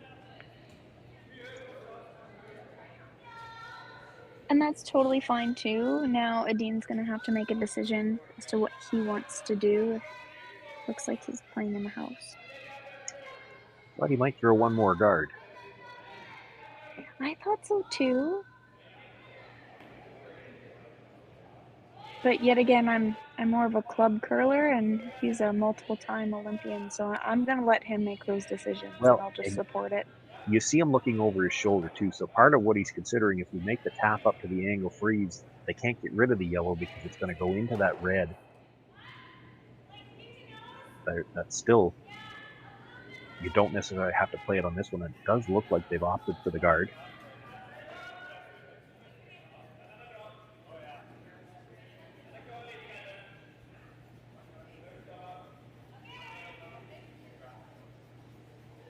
Still would like to get this lined up, so they're looking for some curl on the brush.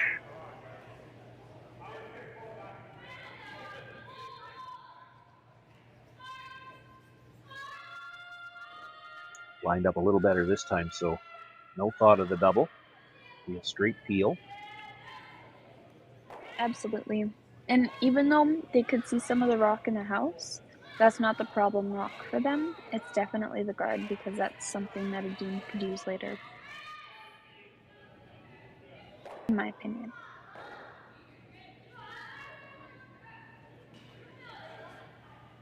Well, Edin looked at playing the tap on the last one. You almost have to play it here.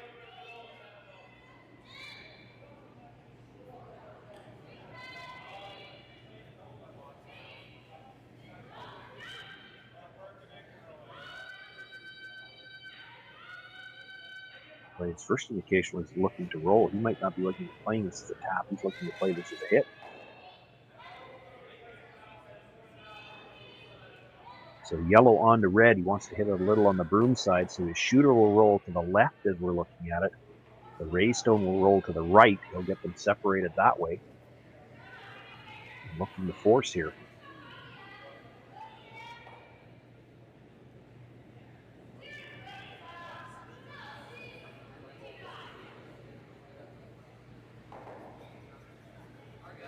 He's looked at that.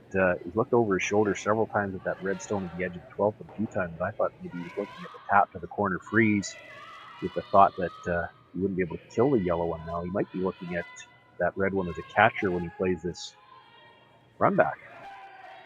Yeah, I agree. Especially because it's just behind T. It's not the way he indicated they wanted to hit it. It worked out. The double is tricky-ish.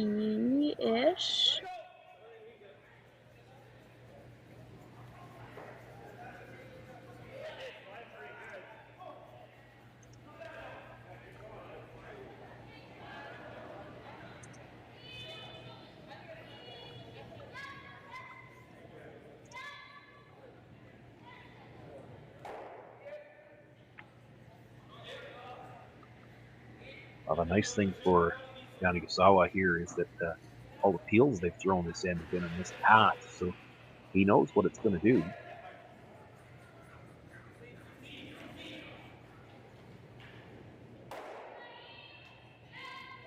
Don't think there's any way he can jam this so that it goes into the red at the side. It's either going to dead jam or he makes the double. I agree.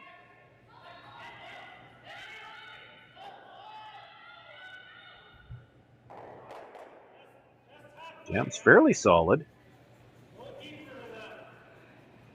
Spinning off the contact, but it does stick around at the back of the 12-foot for shot rock.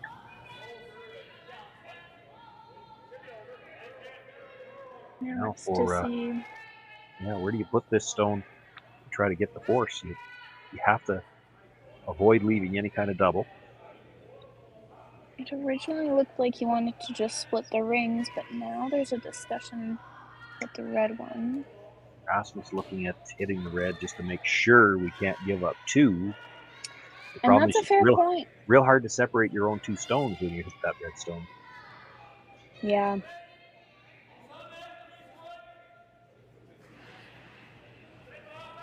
Yanagisawa's only up by 1. If you hit it on the nose, the slash double would be there for the blank, but missing that slash double is a steal, and I'm not sure he takes that chance with only a 1-point lead. I'd agree. I'd take a hit and roll, or just like a hit and stick, or a hit and roll per shot over that double. Up by 2. But yeah, I think if Niklas noses it, I think Riku throws the draw. Definitely toss the draw. I'm just looking here at Edin's shots. Yeah, he's looking at 2 spots. Yeah. It looks like he's looking wide to the edge of the 8-foot, or the other option is split the center line at the top of the 8-foot, leaving a slash double, but it's the kind of slash double where you couldn't hold your shooter. I mean, this is not bad. Going like just into the 8-foot. It's a path they know as well. Now, they are going to go to the edge of the 8-foot. It surprised me when Rasmus went over there. I thought he was putting the broom down for the in-turn draw to the center line, and I was thinking they haven't played an in-turn draw in the whole game. Yeah, they've definitely just liked the one side. Yeah, I would have been shocked if he played the in-turn draw to the middle. Either shot's fine here. It's whichever one you know, whichever one you feel comfortable with. It does have to be fairly deep with this. Your top 8-foot going to the corner, it will leave an opportunity for Riku to try the double for 2. You miss the double for 2, it's still a steal of 1, but the difference between that and the situation I was talking about, a double for the blank versus a double for 2, well, the risk-reward analysis is considerably different. If you leave him a double for 2, he's going to play it.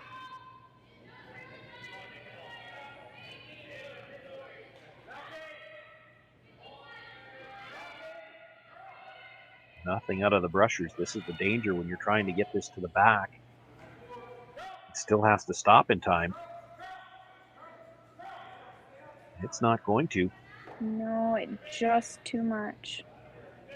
Just.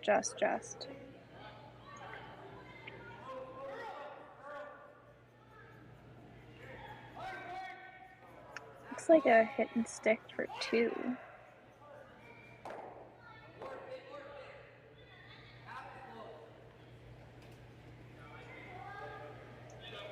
Yeah, Niklas Edin had the chance there.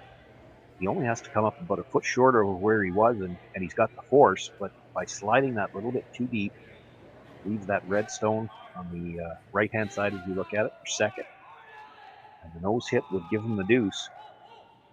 Has to get to the nose. He doesn't have much room to roll.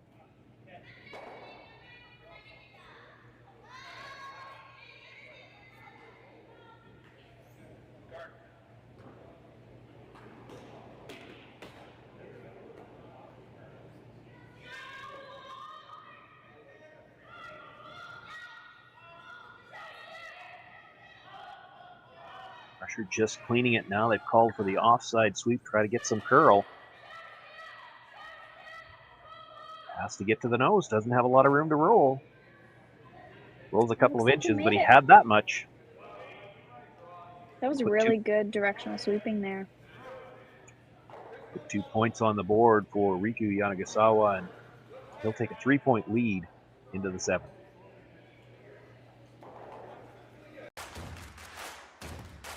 Imagine being able to stream every curling game from every sheet from any event, be it your Wednesday league game, Bonspiel, or corporate event.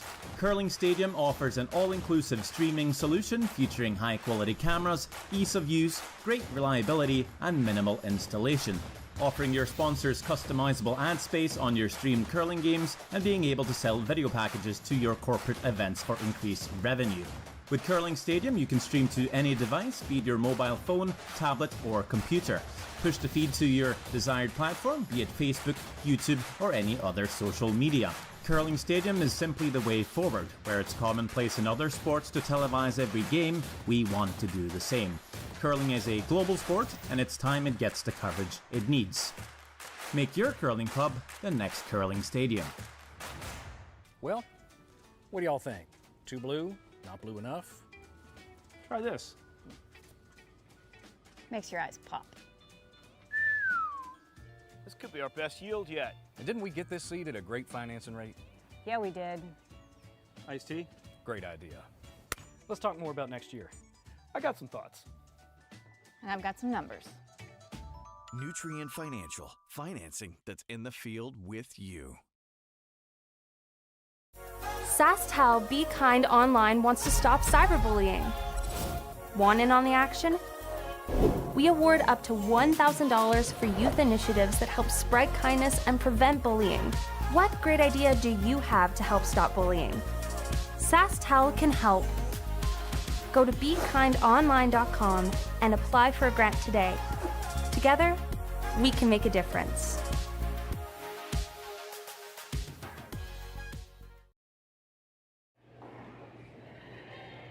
And we're back in the 7th end. We've had a really exciting game here so far. We did see a few draws go a little bit heavy, but it looks like this next end is off to a good start. Well, we've seen one heavy draw already, though, this end. That was supposed to be a corner guard. Slipped into the rings. I did not know that. I was watching our wonderful sponsors commercial here from SaskTel, and I totally missed that.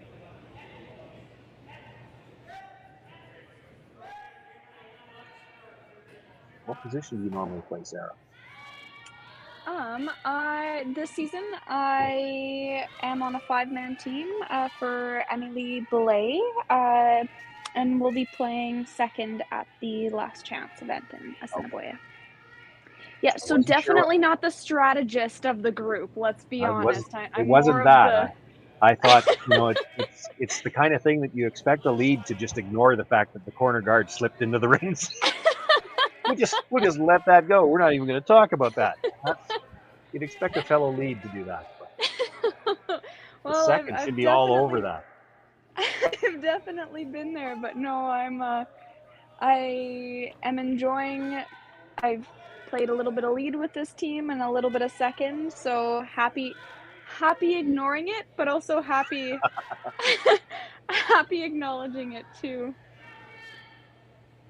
No, I think if you had me in the house, you know that the game was going really, really poorly.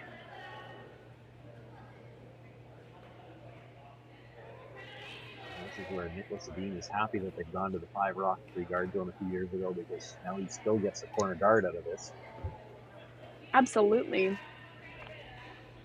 You know, just on the topic of guards, this has nothing to do with this game here, but the no-tick rule has been really interesting to see how some teams, it really impacted the strategy, whereas other teams, it was like nothing fazed them. I'm really interested to see how, the game progresses with that new rule. And I say new as in the last couple of years, but it's been an interesting development.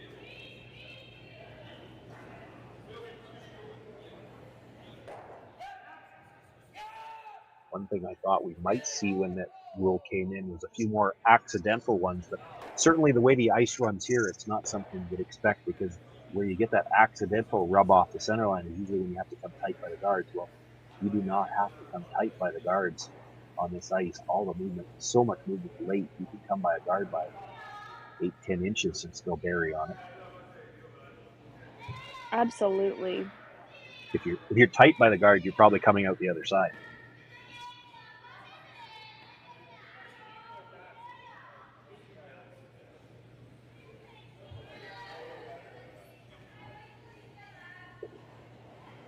Swift Current's always such wonderful ice. I always find that it's nice to sweep on.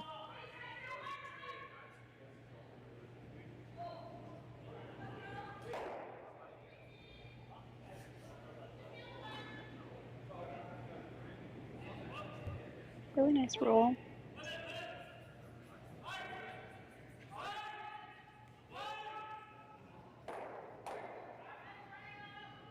After to admit, when he came out of the hacks that hard, I didn't know what they were playing because that was still just the 5th rock. He couldn't play the guard.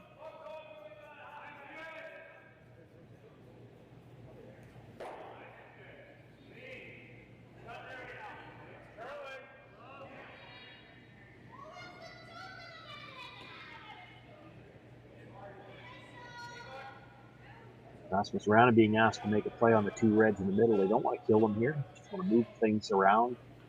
So they can maybe build a wall at the back of the forefoot. Something to go along with the corner guard they've got.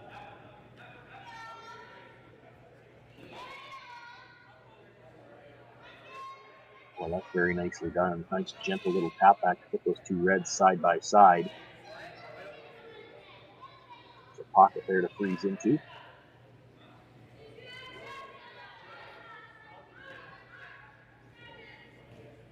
Yeah, and the shooter stayed really close too, which is fantastic.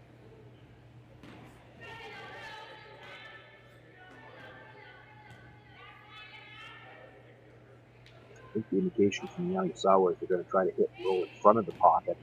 Got 2 choices here, really. They're not getting a lot of separation between those rocks. You could play the yellow-red double.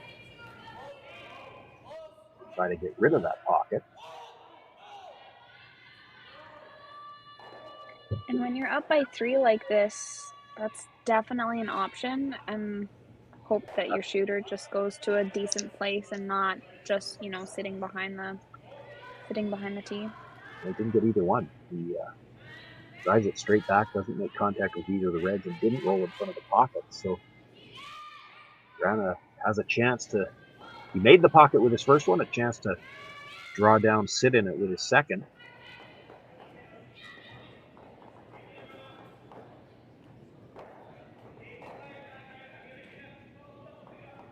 He can lock this right on the face of those 2 reds. You only need a stick of dynamite to get it out.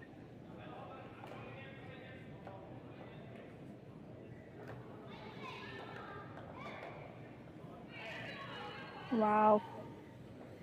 Fantastic. Yeah, that's not leaving on the next shot.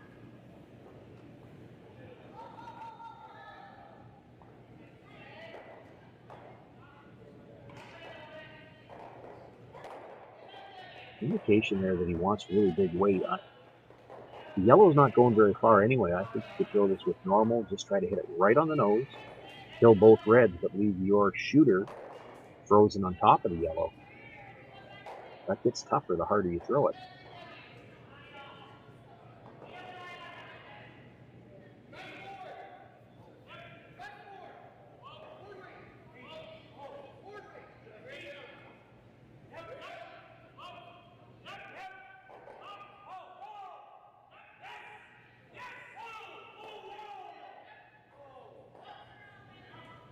Lots of rotation, lots of weight. Let's see what happens. Oh, wow.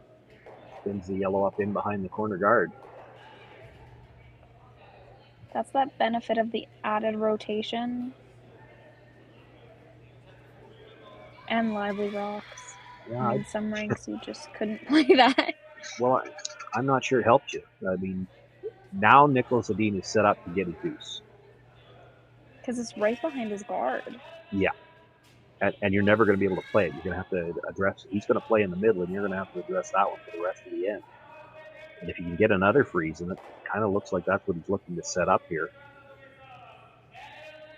You could come down, tap that red stone at the top of the forefoot back 6 inches so that it's dead even with the other one, and you're in that same situation again, a pocket where how do you get the yellow out?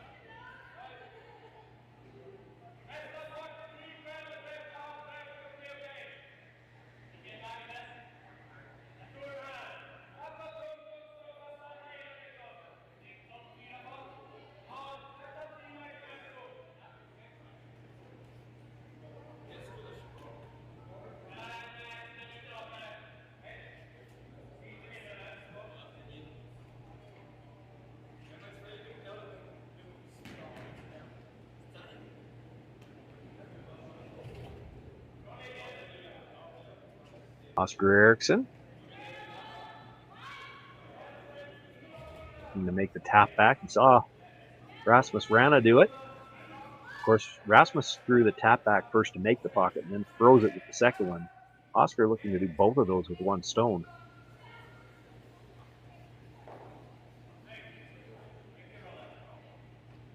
Well, he made it pretty quick, pretty good. He might have tapped it back far enough. There might be room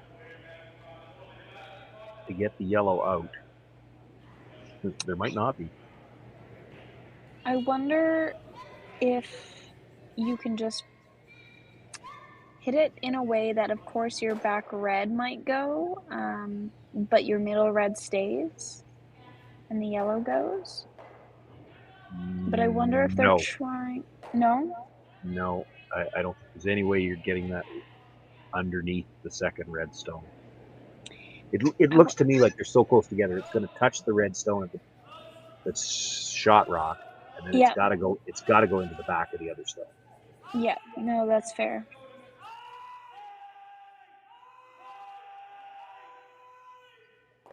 And it will be the back of the other stone. That red stone would actually come out a little bit towards the front of the house. If they're indicating that they think it could go into the yellow. It's never going into the yellow side. It's going over the top of it all day. The second red. Yeah. Yeah.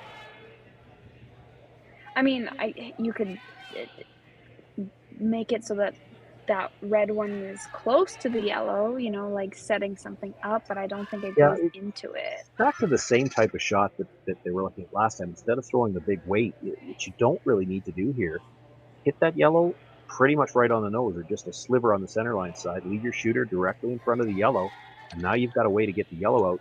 Plus, now your shooter is high enough. You could come off your shooter on the next one and get into that side yellow one, make the double that way. But if you leave the red yellow in a angle so that you can get that yellow one out, what does Niklas Edin do with this next one?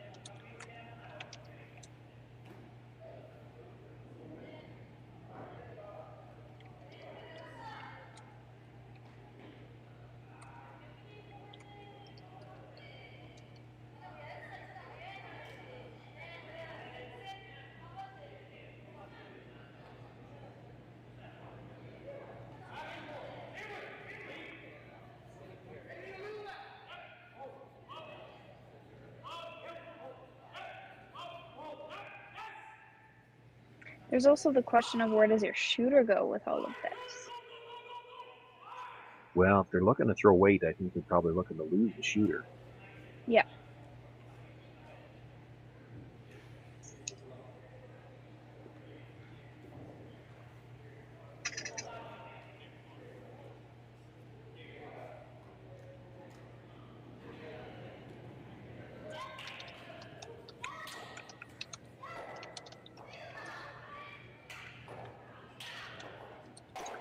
Here's the thing, if you try playing that to blast the yellow and get it out, yeah, I'm not sure that it even goes.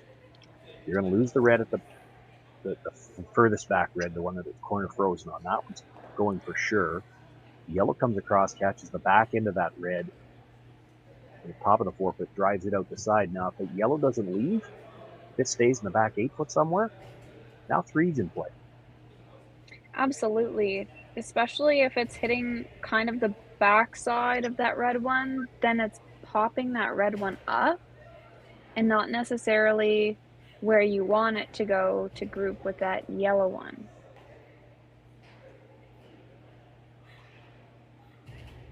It's tough. Well, I didn't think they needed to blast it the last time, and I don't think they need to blast it now. I think it's more important to control your shooter here. Put your shooter in a good spot where you can fill the yellow one on the next one. And in this case, you could actually, if you hit right on the nose with your red, look at where the red would be.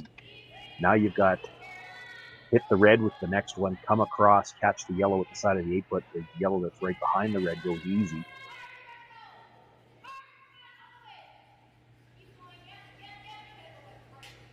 It almost looks like because they're 3 points up, they don't want to play a setup shot.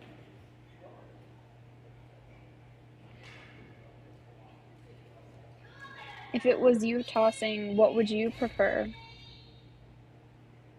Just the nose hit on the yellow. Quieter weight control hit. You want to stay in front of it.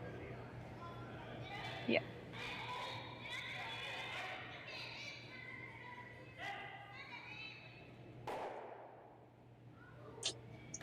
What did I say? Yeah. Exactly how you drew it up. Yeah. There's a shot for 3 now.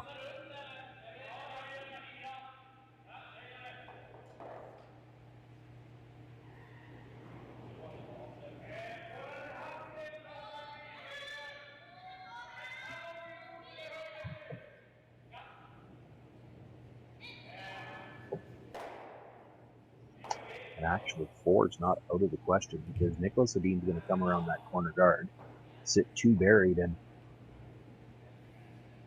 can Yanagisawa afford to ignore the open stone? I don't think. Plays the open stone. Niklas comes around again, sits 3 buried, even if they're second, third, and fourth. 4 might be possible.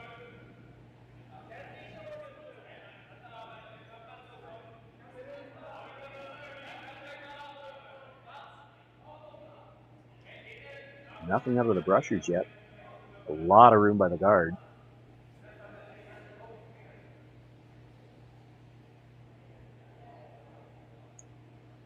Boy, he needs this to stop where he doesn't leave a double. Oh. I think it slid a little too far. Yeah. Especially with how much weight they can throw, it's very easy to keep those stones straight. Just don't need too much or you don't need like too much of an angle to get them.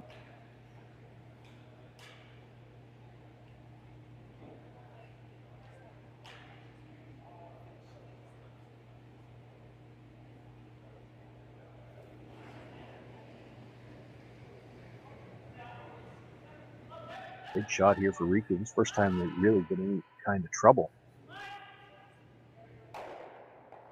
Comes across, nudges the second stone. Just enough to get it out of the rings. Still, there's some daylight there. Niklas has room to get to the inside of that stone, get the roll behind cover. He's still in play.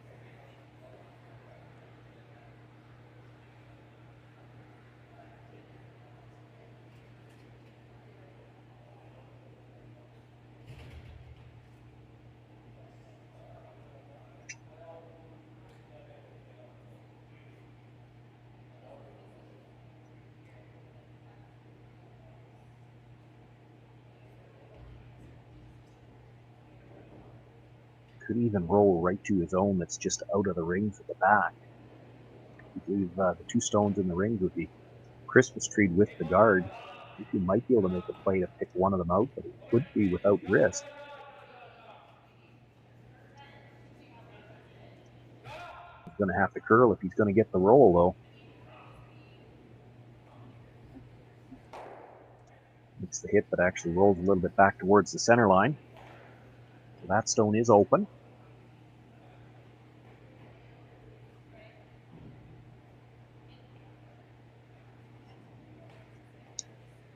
Nose hit here is okay. Yeah, you've got to be happy now. You've dodged a little bit of a bullet here.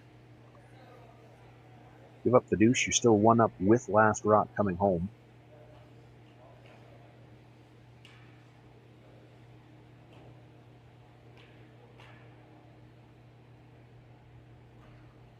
With the chance he could roll Broom's side almost buried. He wouldn't be able to be dead buried, I don't think. But to bury a piece of it, still be shot rock. Pretty precise.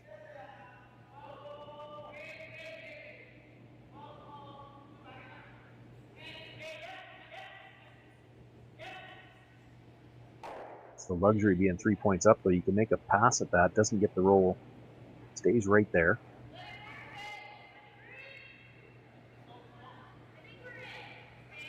So Niklas Edin will make his way down. Needs to hit and stay anywhere in the rings. Can pick up 2 points and close to within 1 coming home.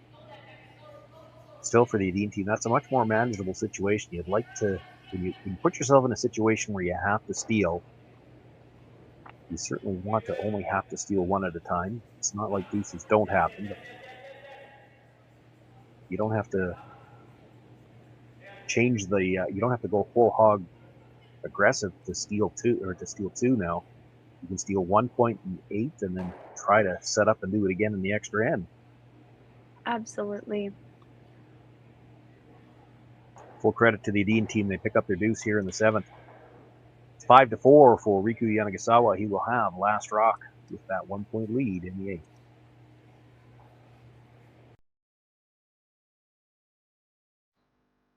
I've been farming on my own right for 40 years now, I think. It's a very wholesome enterprise. You have very, very busy periods when you have to go hard. So many of our windows are so tight that you just can't afford to miss a couple days seeding. When a producer places their trust in us, that when it's time for them to be able to make their living, we're going to be there. That's a tremendous responsibility that is not a one-day-a-year thing, right? In order to actually deliver on that, you have to build your processes and you have to build your team and you have to have a mindset of operational excellence, because there's a lot of things that can go wrong. And it's our job to make sure that they don't go wrong. Or if they do go wrong, that we can fix it before it affects our customer.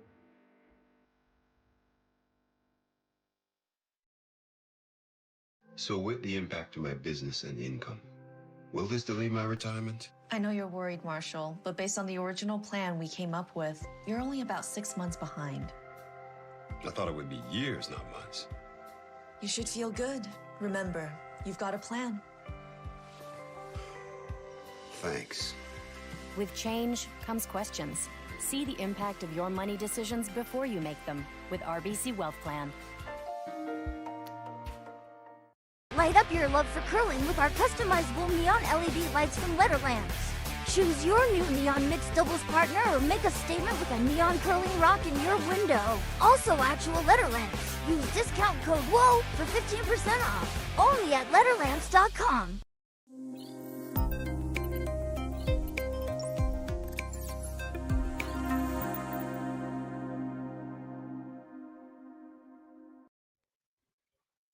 Sean Joyce, Sarah Hogue with you here live from the Nutrien Ag Solutions Western Showdown in Swift Current.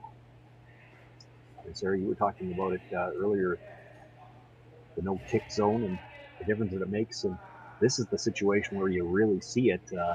8th end, Niklas Edin needing to steal. Gets to throw those center guards, knowing that you can't move them off the line. But the second one, looking for the tighter guard, the stone that just came to rest, slides into the rings. You could look at it from the overhead, so they can make a play on that stone now. Absolutely, they can. Stop that rock 4 inches shorter, and it's a great shot where it is. Edin picked up his 2 last end, so he's just looking to steal 1 here, as you were mentioning. A steal of 2 would be great, but we saw a tick, and now we're back to Edin looking to maybe just tap that red one back just a little bit.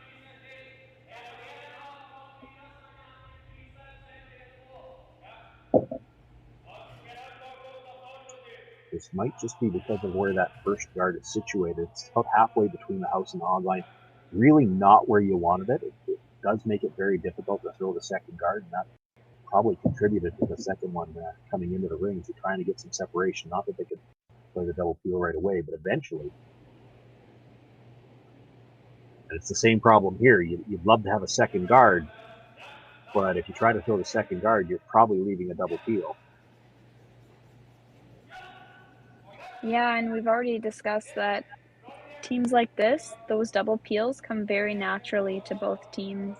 I mean, they practice them a lot, but also you might not necessarily see some maybe younger teams or some other teams playing as many of those like tough double peel, triple peel type shots.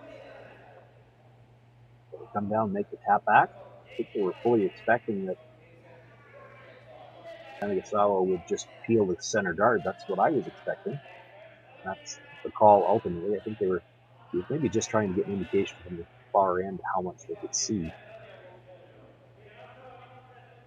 I think you always peel the center guard though.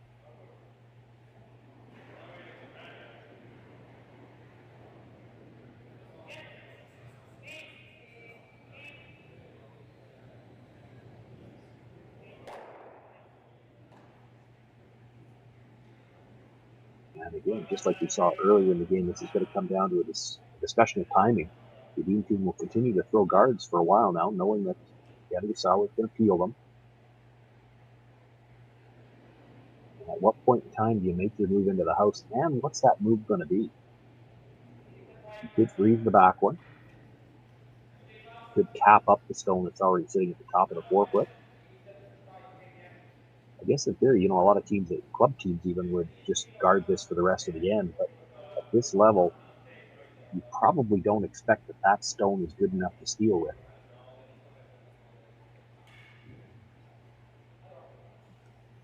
Yeah. I also think that that's the one lonely stone if you keep just guarding it. One is all you need. They're going to keep guarding it for a while anyway. They've got to make Yanagisawa throw some straight peels. They don't want to come into the rings too early and leave you too many chances to play doubles.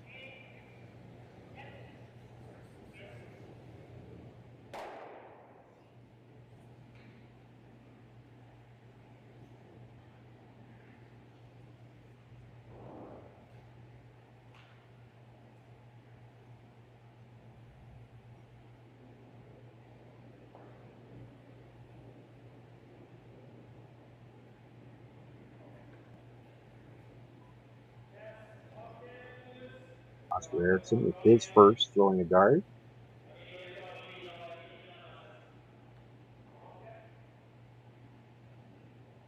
Pretty sure he'll be throwing a guard with his second one as well. And it wouldn't shock me to see Niklas Edin throw a guard with his first one and wait right till his final stone to make the move into the house.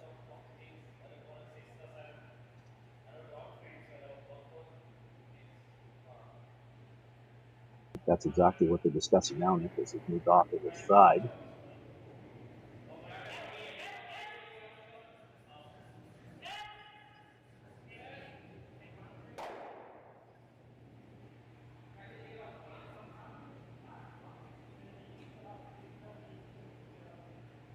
And I'll throw the guard back up. One more for sure. I wouldn't be surprised to see him throw it twice. As long as they keep it in the same place, you know that Yanagisawa is going to peel the guard.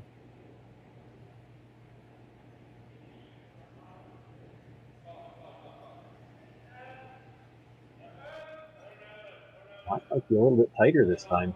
So he's going to over curl.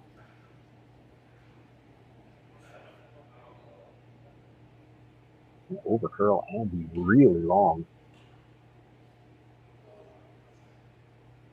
I'm tempted to play the stone in the rings. Absolutely. They can see all of it.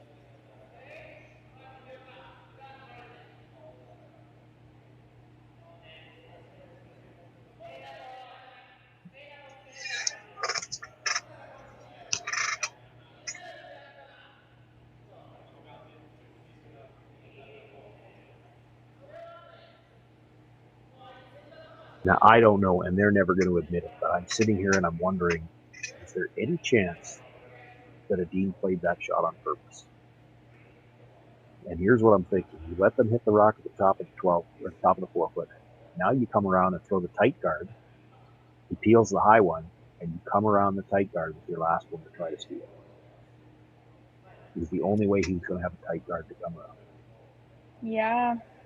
I mean, you almost wonder, do you just now peel that yellow guard regardless of the one in the rings? I don't think you're wrong to make the move on the stone in the rings. It's in the forefoot, and that guard by itself isn't much good. So, Niklas Edin is going to have to throw the tighter guard.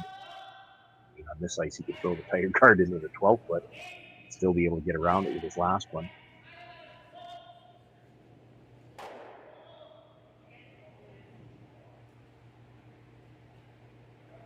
I'm not sure I would have played that.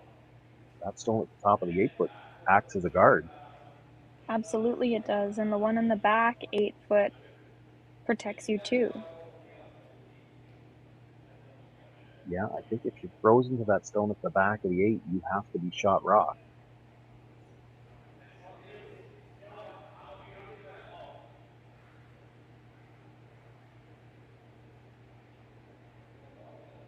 Still, that stone at the top of the 8-foot, I mean, if it came right down to it and you had to tap that stone up, that's not a difficult tap.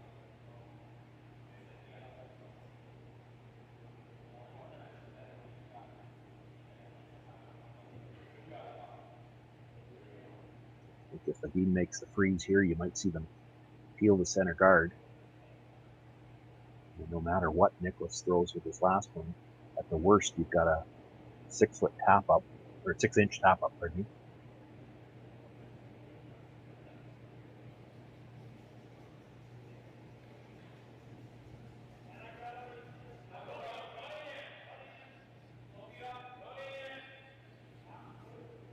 Any room by the guard, still has to get by the stone at the top of the 8-foot.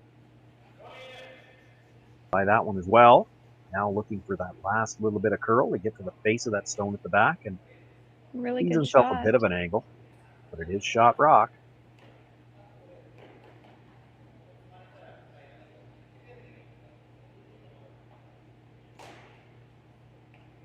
Feel the guard, you know you're going to have a short tap of some sort or another with your last one.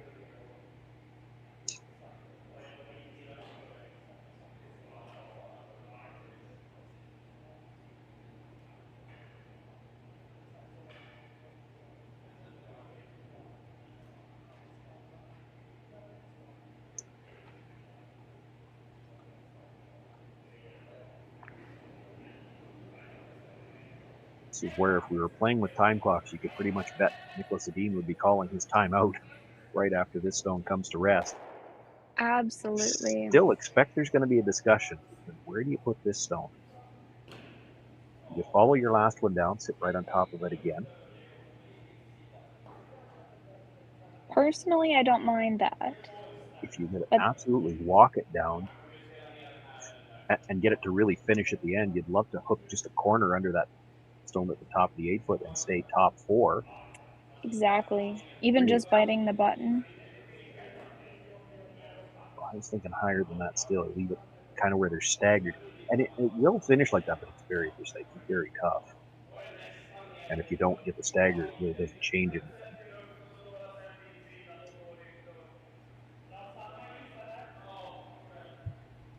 Come all the way down to your own here, or is he coming to the corner of the button? I think where brooms where it looked like the corner of the button, but I could be completely wrong too. On the corner of the button, it does put it where Yanagisawa is going to have to move something.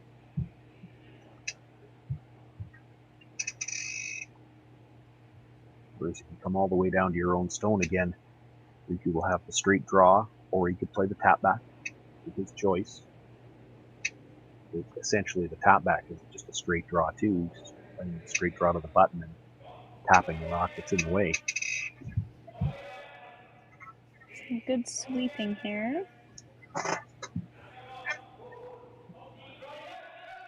This line looks a little tighter than the first one. Oh, it's definitely tighter. Just got by that. Actually gets to the inside of the stone at the back 4-foot.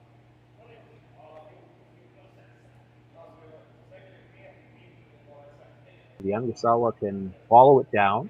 He can play the straight back tap as well.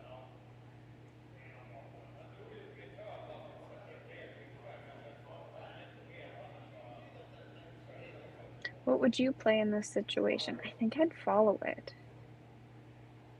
Or maybe I'd tap. I don't... Yeah, I'm trying to remember what they've played for draw paths. I mean, if you played that out turn draw to the button, and we know Niklas Edin has played it, although he just played the last two with the in-turn, but if you know the path for the draw to the button, that tap is right in the way of the draw to the button.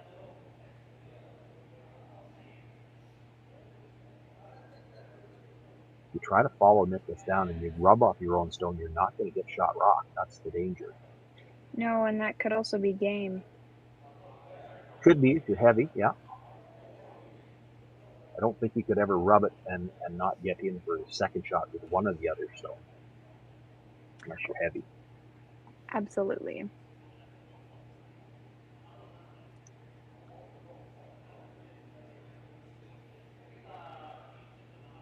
I'm never playing it with the weight that he's playing here.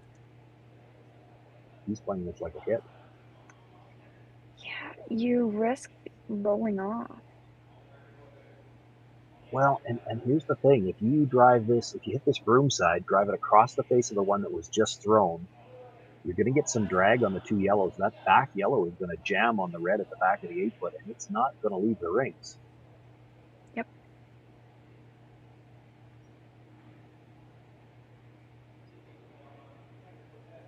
Now, I'm not suggesting he's going to throw big weight here, but he's throwing this like a takeout. I thought he'd be throwing a draw tap.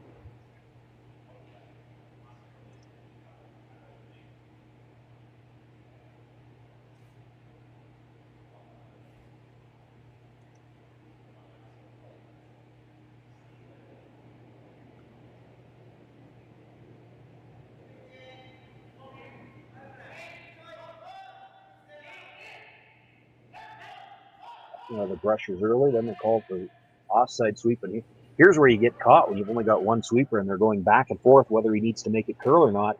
They're going to be a little too thin on the first one, drives it by, and it is a steal of 2 for Niklas Edin, and they pick up the win out of nowhere. Heartbreak for Riku Yanagisawa. Now, this is just an A event game, so they live on in the B event tomorrow. And that puts Niklas Edin through to one of the A qualifying games tomorrow afternoon. Those will be on at 2:30 Saskatchewan time. Sarah Hogue, I want to thank you for joining me here tonight. My name is Sean Joyce. We will be with you all weekend long. 5 draws tomorrow, 5 draws again on Saturday, and all of the championship rounds on Sunday, 3 draws on Sunday. A lot of action yet to come from the Nutrien Ag Solutions Western Showdown here in Swift Current. Stay with us on Saskatchewan Curling Stadium all week long, and you won't miss a thing. Thank you so much. Have a great night.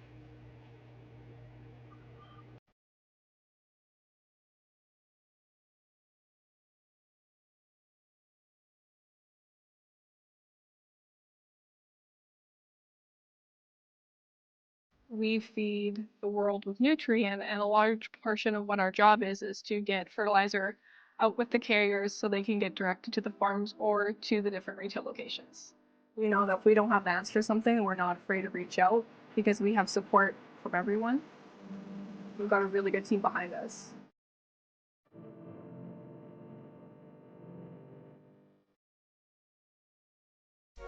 SaskTel Be Kind Online wants to stop cyberbullying. Want in on the action? We award up to $1,000 for youth initiatives that help spread kindness and prevent bullying. What great idea do you have to help stop bullying? SaskTel can help. Go to BeKindOnline.com and apply for a grant today. Together, we can make a difference.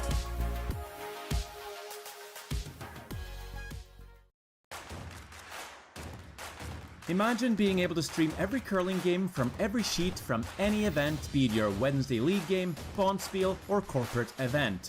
Curling Stadium offers an all-inclusive streaming solution featuring high-quality cameras, ease of use, great reliability, and minimal installation. Offering your sponsors customizable ad space on your streamed curling games and being able to sell video packages to your corporate events for increased revenue. With Curling Stadium, you can stream to any device, be it your mobile phone, tablet, or computer. Push the feed to your desired platform, be it Facebook, YouTube, or any other social media. Curling Stadium is simply the way forward. Where it's commonplace in other sports to televise every game, we want to do the same. Curling is a global sport, and it's time it gets the coverage it needs. Make your curling club the next Curling Stadium.